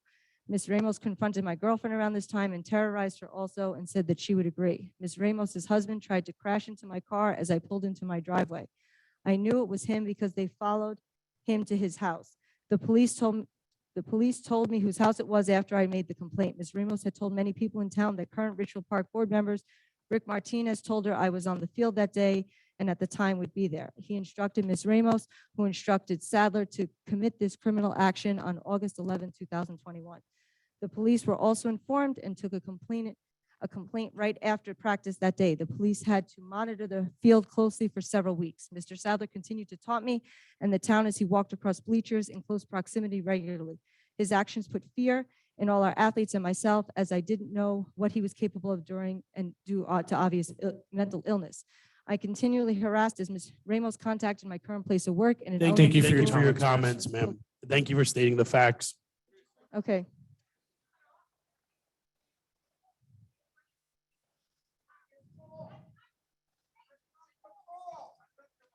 Okay, that was my call. That was my call. Can we stop complaining about somebody's volunteerism?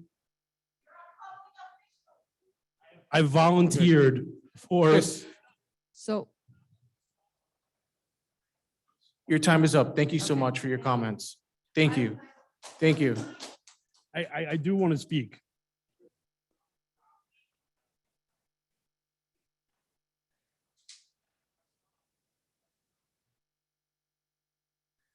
Mr. Sadler,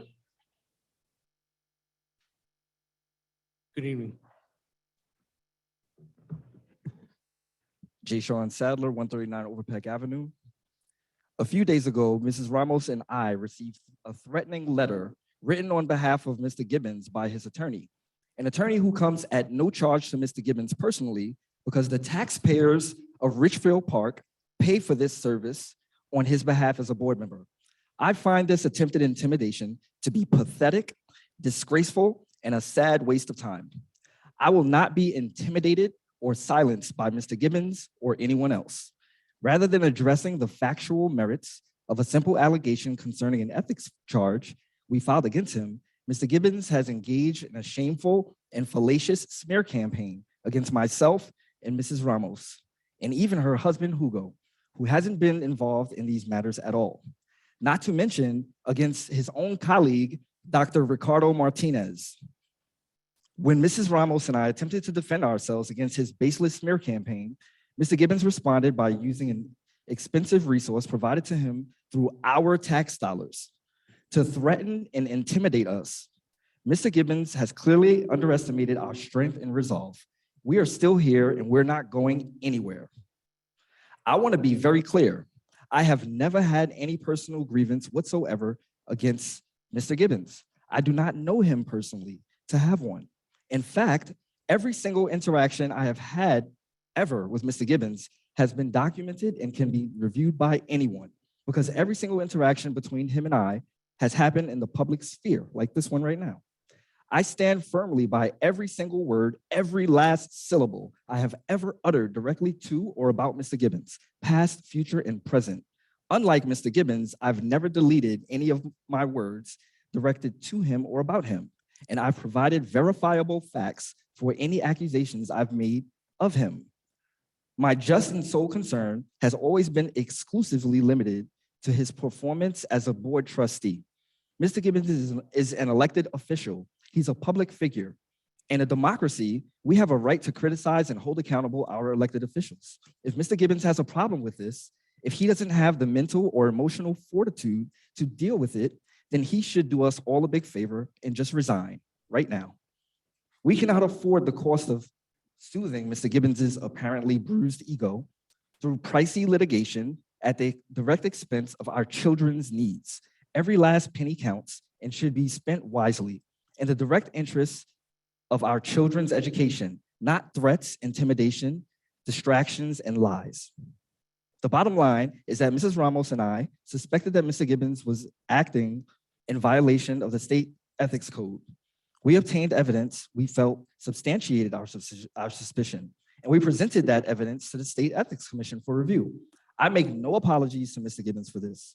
It was and remains our right as parents, taxpayers, and members of this community to seek accountability for him or any other elected official. I have stated many times, both verbally from this podium and in written correspondence to the board, that I will do everything that is peaceful, moral, ethical, and legal to have full accountability for our elected officials. All of my actions have been geared to doing precisely that. No evidence to the contrary will be fine because it does not exist. Mrs. Ramos, myself, and the collection of parents and community members we work with have been trying to help create the best possible school district we can for our children. Nothing more, nothing less, nothing personal. Mr. Gibbons' smear campaign and threats are a very sad distraction from this goal. Imagine what we could accomplish together if instead of defaming and threatening parents, instead of wasting our preciously finite tax dollars on ridiculous litigation, Mr. Gibbons actually focused his energy and time on working with us to find common ground. I've disagreed with Dr. Bender on several occasions, but we always respected one another and found common ground upon which we could work together. And for that reason, among many others, my Bring Back Dr. Bender sign remains prominently perched on my front lawn. We can disagree and remain respectful, collaborative even. I never wish to fight or be contentious with anyone. I only wish to be part of finding healthy solutions for our school district. We can all learn and grow from one another, even in our disagreements. Instead of responsibly and reasonably engaging our just concerns, Mr. Gibbons has chosen to divisively distract and defame. He absurdly alleged in a sworn statement that Dr. Martinez engaged in a criminal conspiracy, that Mrs. Ramos and Mr. Ramos and I committed criminal acts, that I, quote unquote, obviously have a mental illness. This is coming from an alleged Thank you, Mr. Sadler, health for your professional. comments. And that, Thank you, Mr. that Sadler. Mrs. Ramos and I terrorized him, his girlfriend, and the entire football team. Mr. Disler, These if you could just review Karen-like the cease and accusations desist are all ludicrous and that we delusional. have. They were all offered by Mr. Gibbons with Mr. no Sadler, proof whatsoever, and instead of factually addressing the merits of the ethics charges Mrs. Ramos and I filed against him. I personally find this behavior to be Thank you, Mr. counterproductive, Sadler. clownish, Thank you, Mr. shameful, Sadler. wasteful, and a complete Thank you, embarrassment Mr. of our Sadler. district. Some of you may have had positive experiences with Mr. Gibbons as a coach, as a high school classmate, a Mr. neighbor, Sadler. friend, boyfriend, or in other roles. I am not here to deny or invalidate those experiences. I do not know Mr. Gibbons personally to invalidate these experiences. Thank you, All Mr. I know, Sadler. and This is frankly, why all we- I care about is the role he plays as an elected official on this board. If you have had positive relationships with him, I applaud that. I take nothing away from the validity of that positivity. Perhaps, I'm almost finished. Perhaps you can use should be finished, sir. relationship. You can use this Respectfully, can you relationship finish? to help him make the Respectfully, positive can you changes finish? necessary to Can you execute his finish? duties as an elected Sir, official can you with finish? the integrity and good faith that they demand. I sincerely hope that Mr. Gibbons can get help, the help that he needs to effectively address and change what seems to be his Karen-like propensity to engage in baseless and slanderous accusations as a mode of distraction and eschewing responsibility for his own actions. In the meantime, I will not be silenced or intimidated by those baseless and obviously fallacious accusations. Thank you for giving me the time and space to address these matters. It is my sincere hope that we will soon move away from these silly distractions and devote all of our time and energy to addressing the direct, Thank you for following rules, sir. the direct and pressing educational needs of our children. Thank you for Thank following you so rules. much. Thank you. Thank you. Thank you for following rules.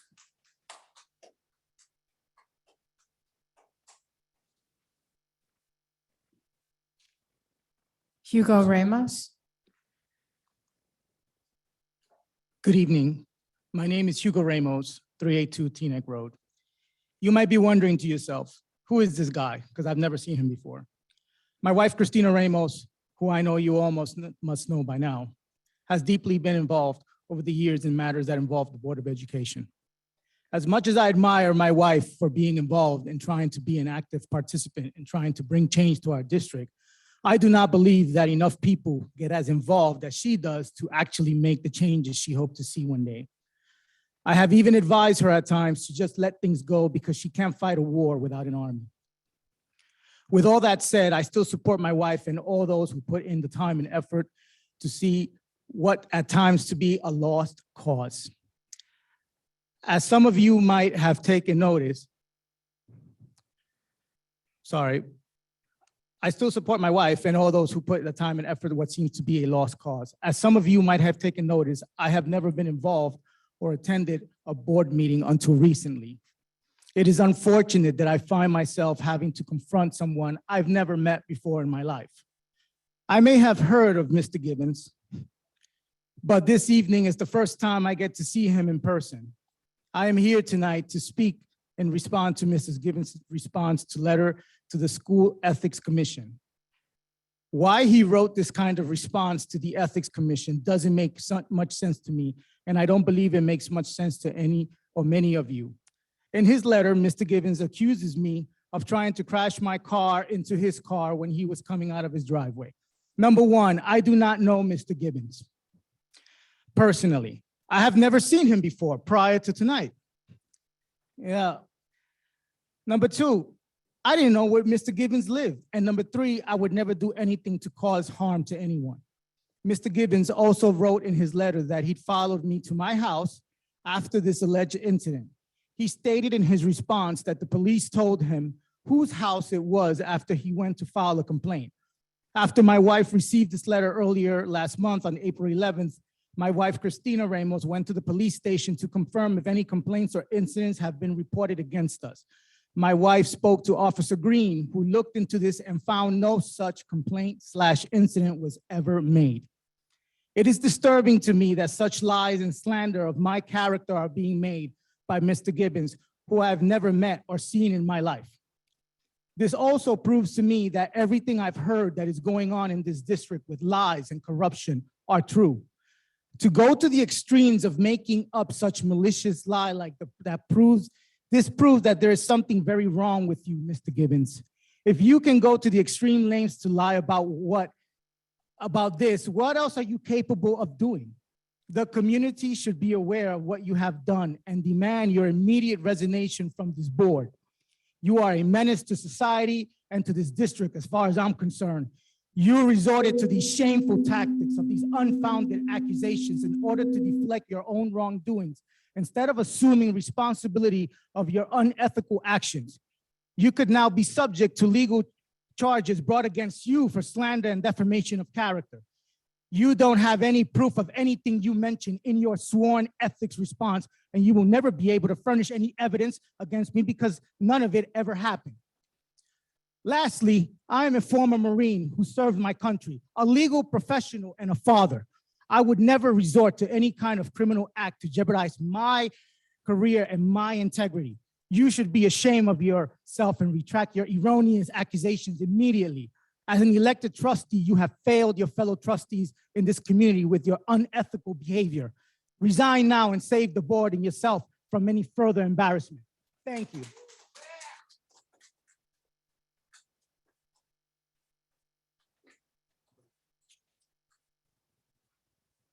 Christina Ramos.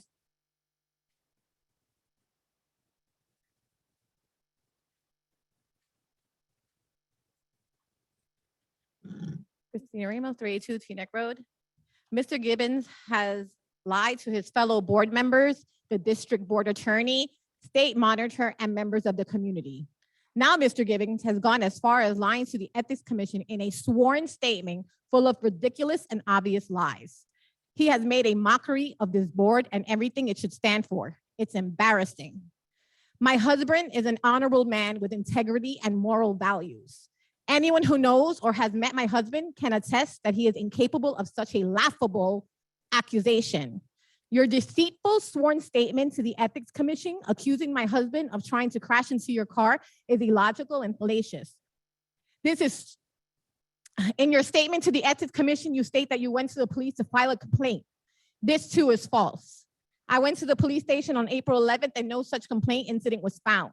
You also mentioned in your statement that I terrorized your girlfriend, Nikki Myers. It's interesting that you mentioned this because in early or mid-September, your girlfriend, Nikki, approached me and my husband down at the park and we spent the entire evening having a civilized discussion until it got dark. Nikki even sent me an FB message on October 5th, thanking me for having a respectful conversation the night she stopped us to speak with her by the steps.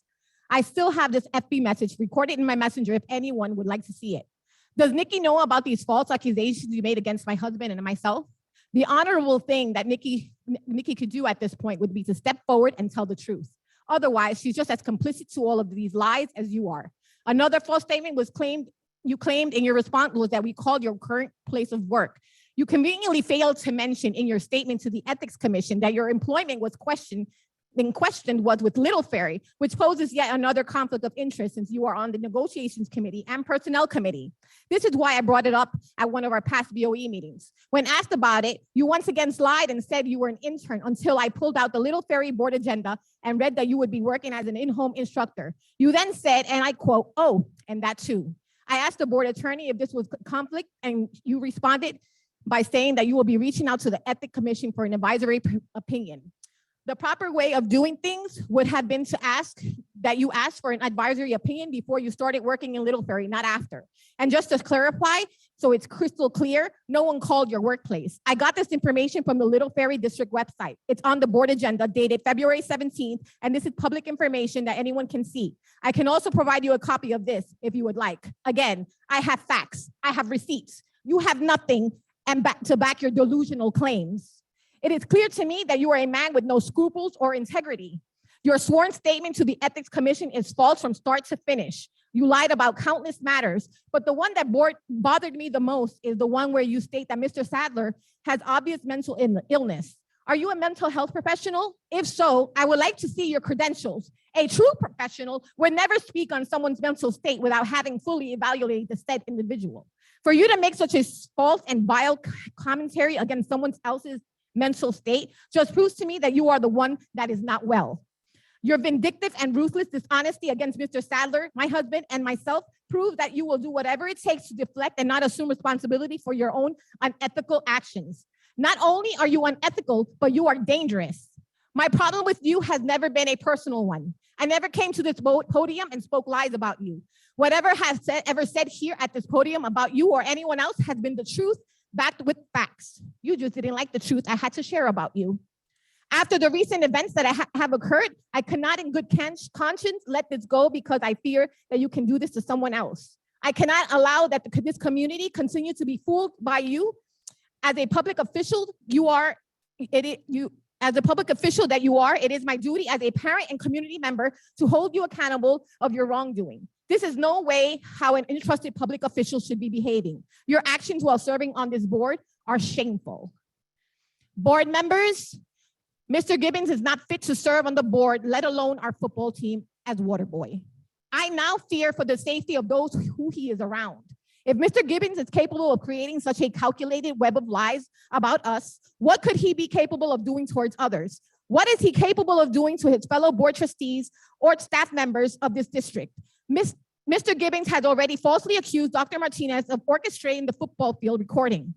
What would he be capable of doing next? Mr. Gibbons' attempt to silence me by threats will not work. I am a stakeholder in this community, and as such, I have every right to express my concern and address the conduct of anyone who serves on this board. I will not be silenced. After all of this, I sincerely hope that Mr. Gibbons is not approved to continue as volunteer football, water boy, volunteer quality control or equipment, whatever it is that he does, again, as he has become a liability to this district. It is a true shame that all of this has had to happen, all because Mr. Gibbons thinks he is Thank you, above Ms. following Ramos. policy and Thank you, procedures. Ms. Ramos. In Thank life, you, Ms. we Ramos. all have to follow Thank you, Ms. rules. Ramos. And Mr. Gibbons, Thank you, Ms. you are Ramos. no exception. Thank you, Ms. Ramos. And keep my Thank you, Ms. husband's Ramos. name out your mouth. Thank you, Ms. Ramos.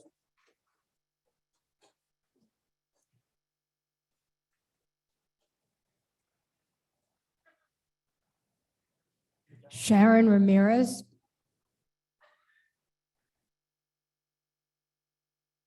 David Tadros.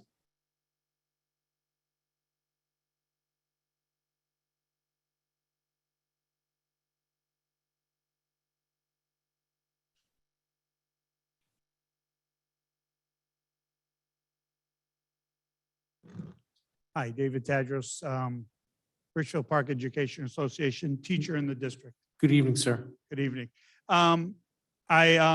I've been a longtime teacher in Ridgefield Park since 1995, teaching since a little before that, long time. I just wanted to say congratulations to all the Teacher of the Year candidates and the awards that you gave them. Thank you very much. We appreciate that and is well deserved. I also like to announce that I am the president-elect of the RPA Education Association. We represent the teachers, teachers assistants, and the nurses in the district. And looking forward to working with the Board of Education. We look forward to working with you. Thank you. Thank you.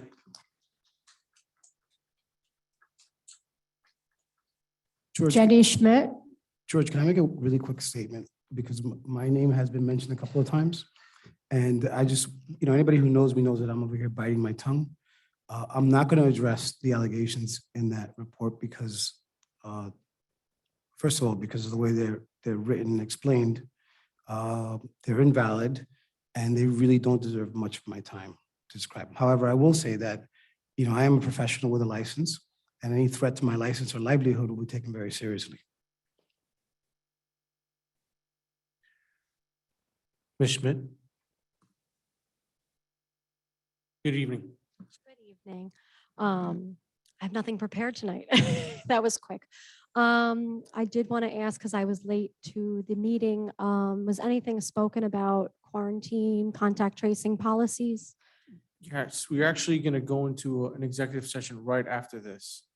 And we are going to discuss possibly a new adoption. Okay. Aside from that, it's a little off topic for the evening, but that's always the case with me. Next meeting, I suppose we will discuss sex education and what the new curriculum's looking like. I saw that the website finally has curriculum posted on the website, so that's great. But it's the old curriculum. I'm sure you guys are in the process of writing the new curriculum for sex ed. And obviously there's a lot of controversy around that as far as the state goes. All I ask is for transparency. I ask for clarity and that everybody, parents, understand what they can do as far as getting involved, speaking their minds, and also opting out. So I just want to put that on the record now because I know it's going to be summer and most people are going to stop attending these meetings, stop paying attention. And this is the time where we need to pay attention, especially to the sex ed curriculum. And I hope that when you go into executive session tonight, we can all be relieved. Thank you. Thank you. So, Mrs. Schmidt, I do want to say, because it's kind of circular, the presentation that I attended with the Commissioner of Education last week, they spoke a lot about the new curriculum. The State Department does not put out that curriculum, as you well know. The district is responsible for doing the curriculum, but the State Department is aware of many of the issues that that curriculum has. And I, along with many other superintendents around the state, have asked the State Department for clearer guidance and more forms and templates that parents can use as the state asks us to implement the curriculum.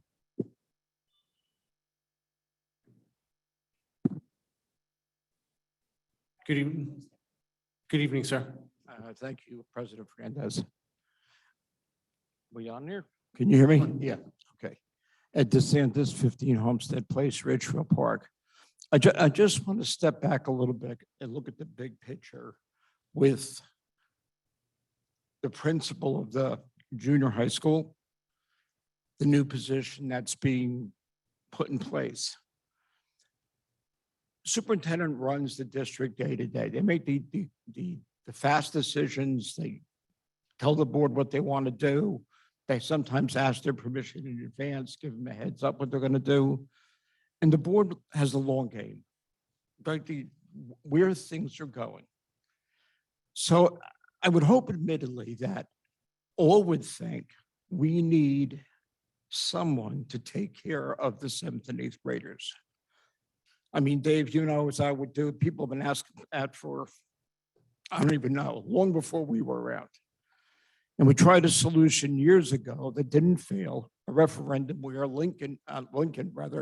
Roosevelt would be the middle school and the rest would be expanded and be grades K through 5. And this would be a 7-12.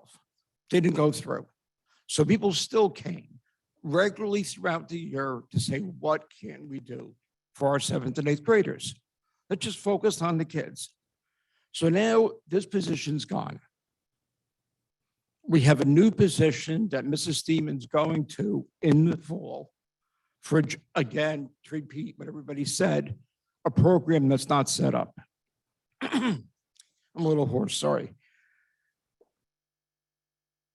It seems to me if whatever the state or a county superintendent, whoever put the word down to whatever degree that we can't have 2 principals, that we should have come up with a solution for the 7th and 8th grade before doing everything else.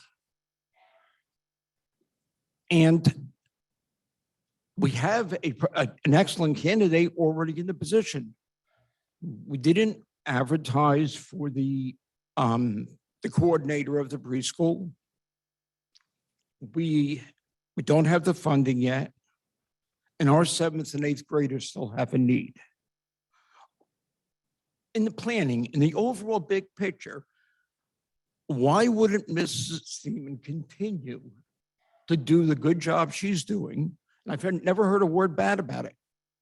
It's a good candidate until all this was resolved. But it seemed we put the cart before the horse and it became a decision. I don't know, was shoved down your throats or you had time to think about it. But that to me would have made sense to do. And if the position has to be reworded that is legally correct, you can reword the position. Mrs. Theimann could apply like anybody else. She's an excellent candidate. And then you would have a solution still to continue having the 7th and 8th grade have somebody that was just for them. Just for them. We can get to the preschool. You know, the Buildings and Ground Committee is obviously pushing hard to find out what our enrollments can look like. If we got to go out and rent space for a preschool, that's still premature. There's so many moving parts, and I think that we put the cart before the horse. And September is now a few months away. It's summertime. Interviewing in the summer is hard. And then what are we going to do if we find that Mrs. Theimann is the best? Mrs. Theimann is the best person for that position. Are you going to pull her out of the preschool now and send her back to the 7th and 8th grade? What's the big picture? Right? What's the big picture? What's in the best interest of the kids that are here now? So I just want to thank you for hearing my comments. That's all I wanted to say. Thank you for your comments. Okay. George, I have a point of order question. Because Mr. Dishler commented that we needed a second comments from the public after, or I'm sorry, before. Oh, I can clarify my comment. For the unfinished business, I think. So it wasn't that you needed a separate comment period for the unfinished business. The question was, should the unfinished business be either on agenda items or non-agenda items? And so there is no requirement that you have 2 public comment sections. The law only requires 1, but the district has 2, and that's fine. That's the majority of districts have something along those lines. So when there's a question of something, should this be on agenda items or non-agenda items, the board has discretion, and usually the board president makes that discretion. So my comment was more, if there is a question of should it be on the first or second, the board president should make that decision, and then the board, the public should then just utilize that to determine if their comments are going to be on either agenda or non-agenda items. Does that help clarify that comment? Yes, it does. Thank you. No problem. Okay. Not seeing any more citizen comments? No hands? Okay, moving on to unfinished business.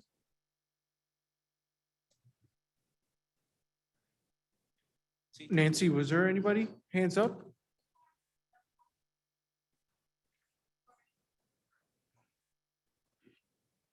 Okay, moving on to unfinished business. Wait, I believe there's people who had their hands up. Yeah, as just established, Mrs. Rodriguez, I just called to move on to unfinished business. Having just been notified by Nancy before the hands went up.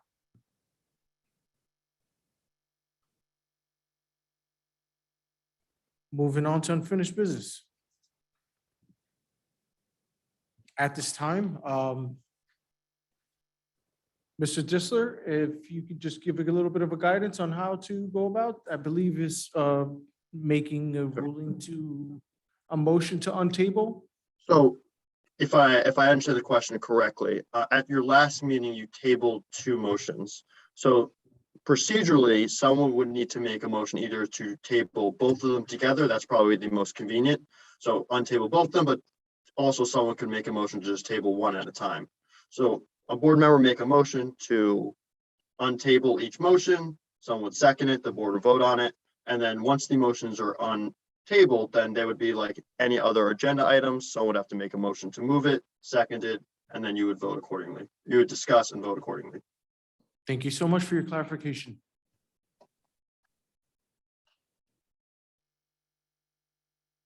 So I make a motion to untable FP 124 and P 225. Second.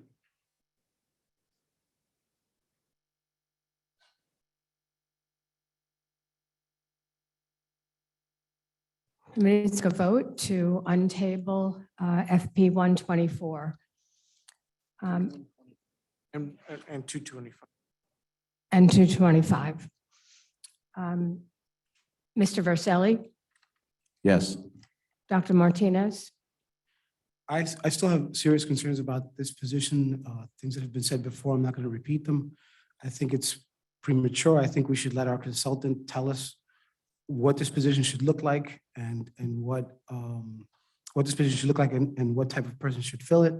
I have concerns about the position description not having pre-K experience or grant writing experience.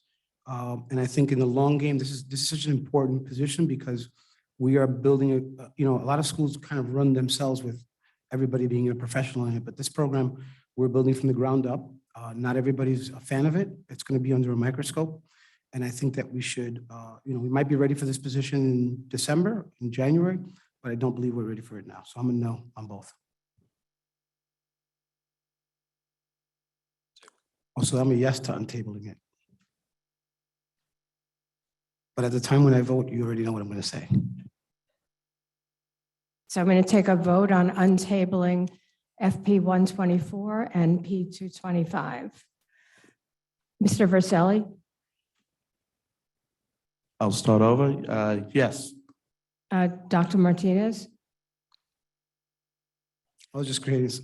Yes, on untable it. Mr. Gibbons? Yes. Mr. Gomes? Yes. Mrs. MacNeill? No. Mrs. Orth? No. Mrs. Rodriguez? No. Mr. Cathcart? Yes. President Fernandez? Yes.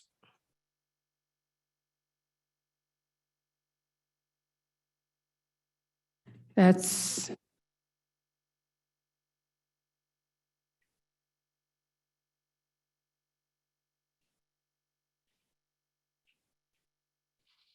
6 yes votes and 3 no votes. So the resolution passes. Sorry, to untable passes. At this time, since it's, these unfinished business have been untabled, I'd like to ask trustee Rodriguez to move FP 124. I so move P124. I second it.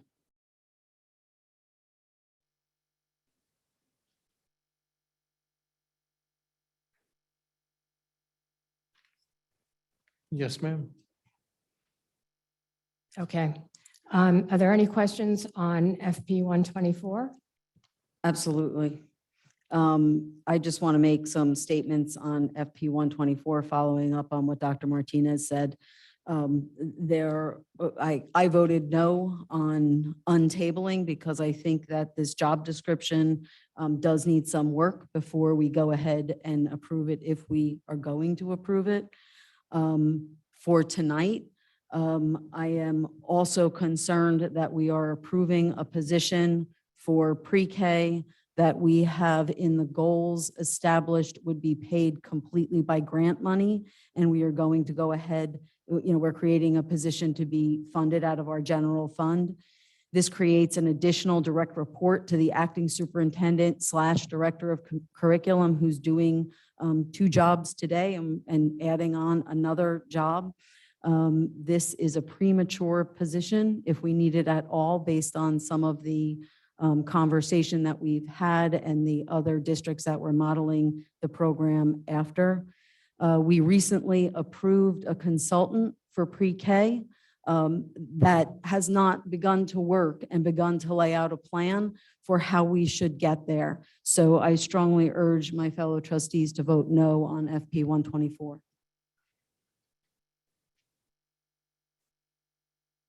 Mrs. Rodriguez?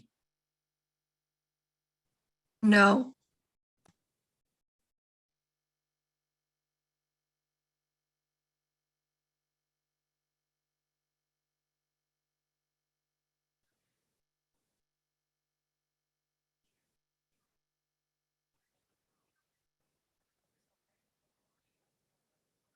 Thank you so much. Mrs. Rodriguez? No. Mr. Cathcart? Yes. Mr. Gibbons? Yes. Mr. Gomes? Yes. Mrs. MacNeill? No. Dr. Martinez? Spoiler alert, no. Mrs. Orth? No. Mr. Verselli? Yes. President Fernandez? Yes.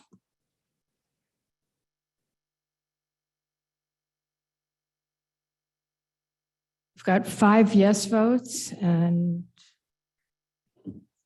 4 no. So, Mr. Disler, that does pass?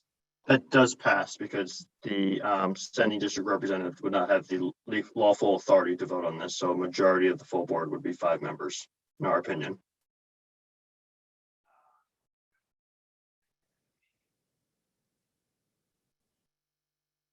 Mr. Disler, would you be willing to be a little more, I hate to put you on the spot, I know you're not a judge, No. but a little more decisive on that?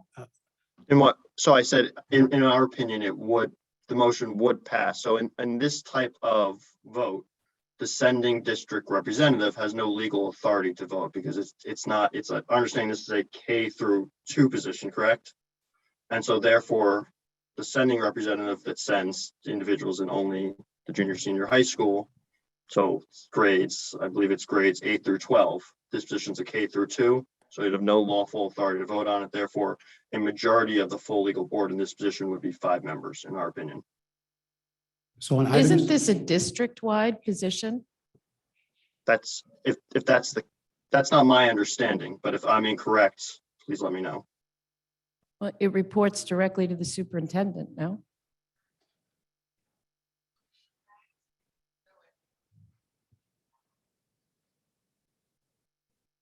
So yeah, I'm only, my understanding of this position is it would only impact students in grades K through 2.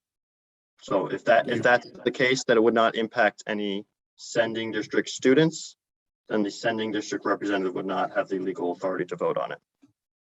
Thank you, David. Okay. Okay, Broader rights, voting rights that were given to the sending districts for district-wide positions? And I think the question on that is because I believe we have an administrator to student ratio that we have to maintain, and putting in an administrative position, regardless of where it is in the district, impacts that administrator to student ratio. So again, my understanding of a sending district voting representative's rights, it comes down to the impact on their students.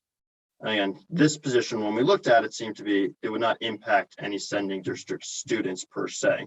And so that's why the determination was made. Again, this is our opinion that the sending district representative would not be permitted to vote on this position. all right.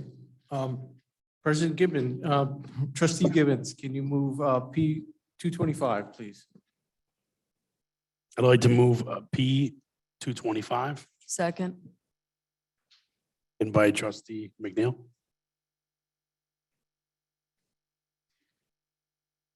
Are there any questions on P 225? I have a comment on this one as well.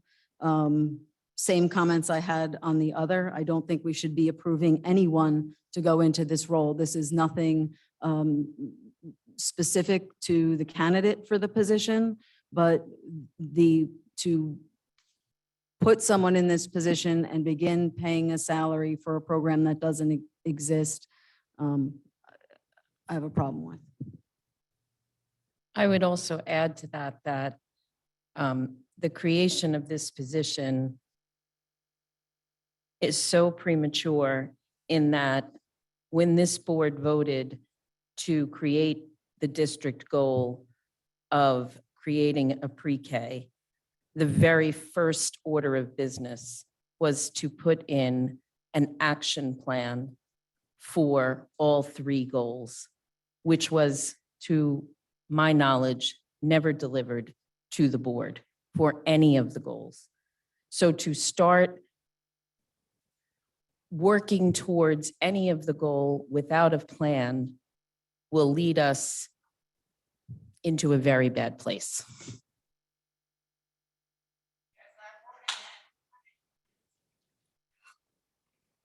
Mr. Gibbons? So I want to respond to the plan.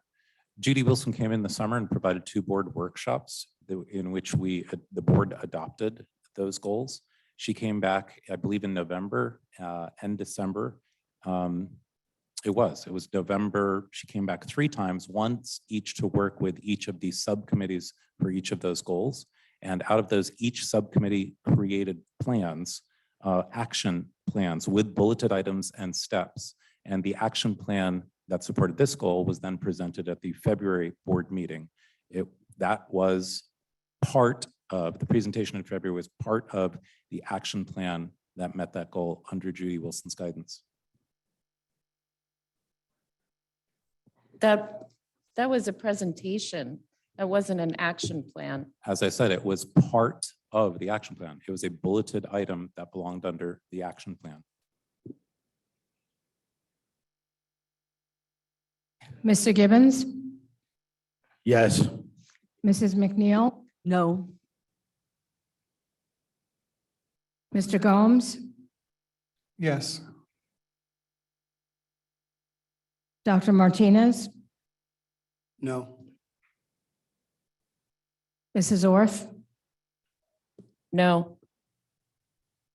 Mrs. Rodriguez? No. Mr. Verselli? Yes. Mr. Cathcart? Yes. President Fernandez? Yes. It's 5 yeses and 4 noes. So in the same vein, the motion passes. Any more unfinished business?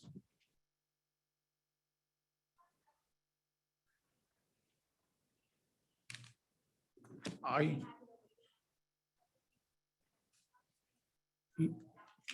actually communicate with somebody who's working on that, and at the time when I closed public comment off agenda items, there were no hands. I'm sure eventually they came up. Promise you. I do like to hear what the public has to say. No, we still have business, new business. We have new business.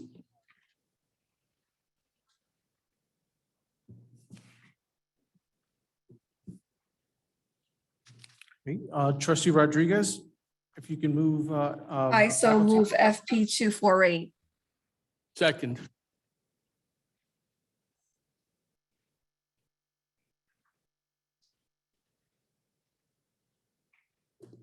Are there questions on FP 248?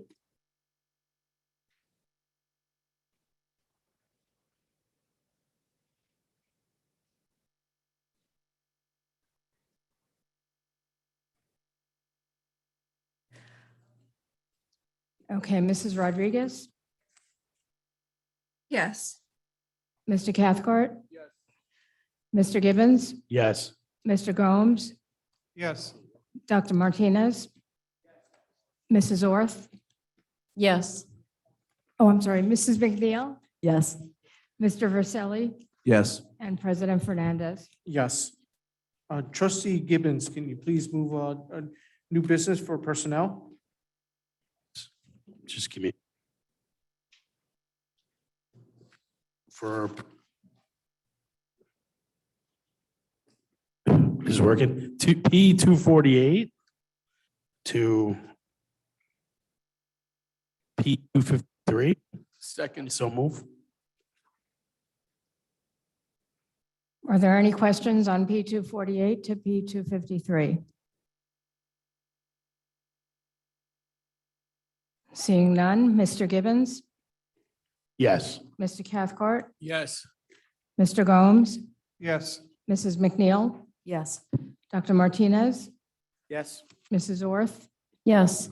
Mrs. Rodriguez, Yes. Mr. Verselli, Yes. and President Fernandez. Yes. At this time, I'd like to adjourn this meeting and go into executive session to discuss our session regarding the review of our COVID new district practice for the entire district. And I'll suggest for attorney review. We're presenting this And for attorney review. I'm sorry about that.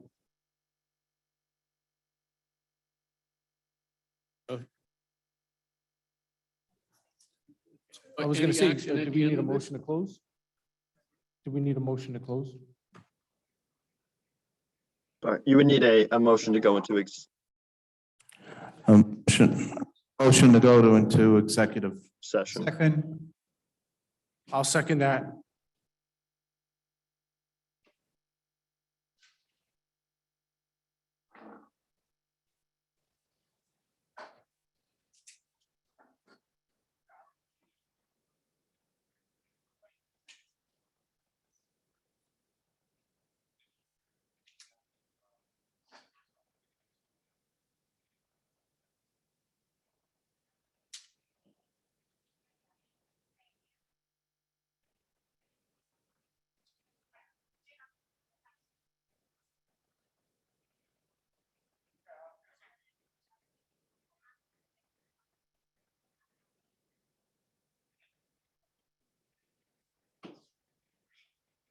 So that's why I'm telling you to be no action taken.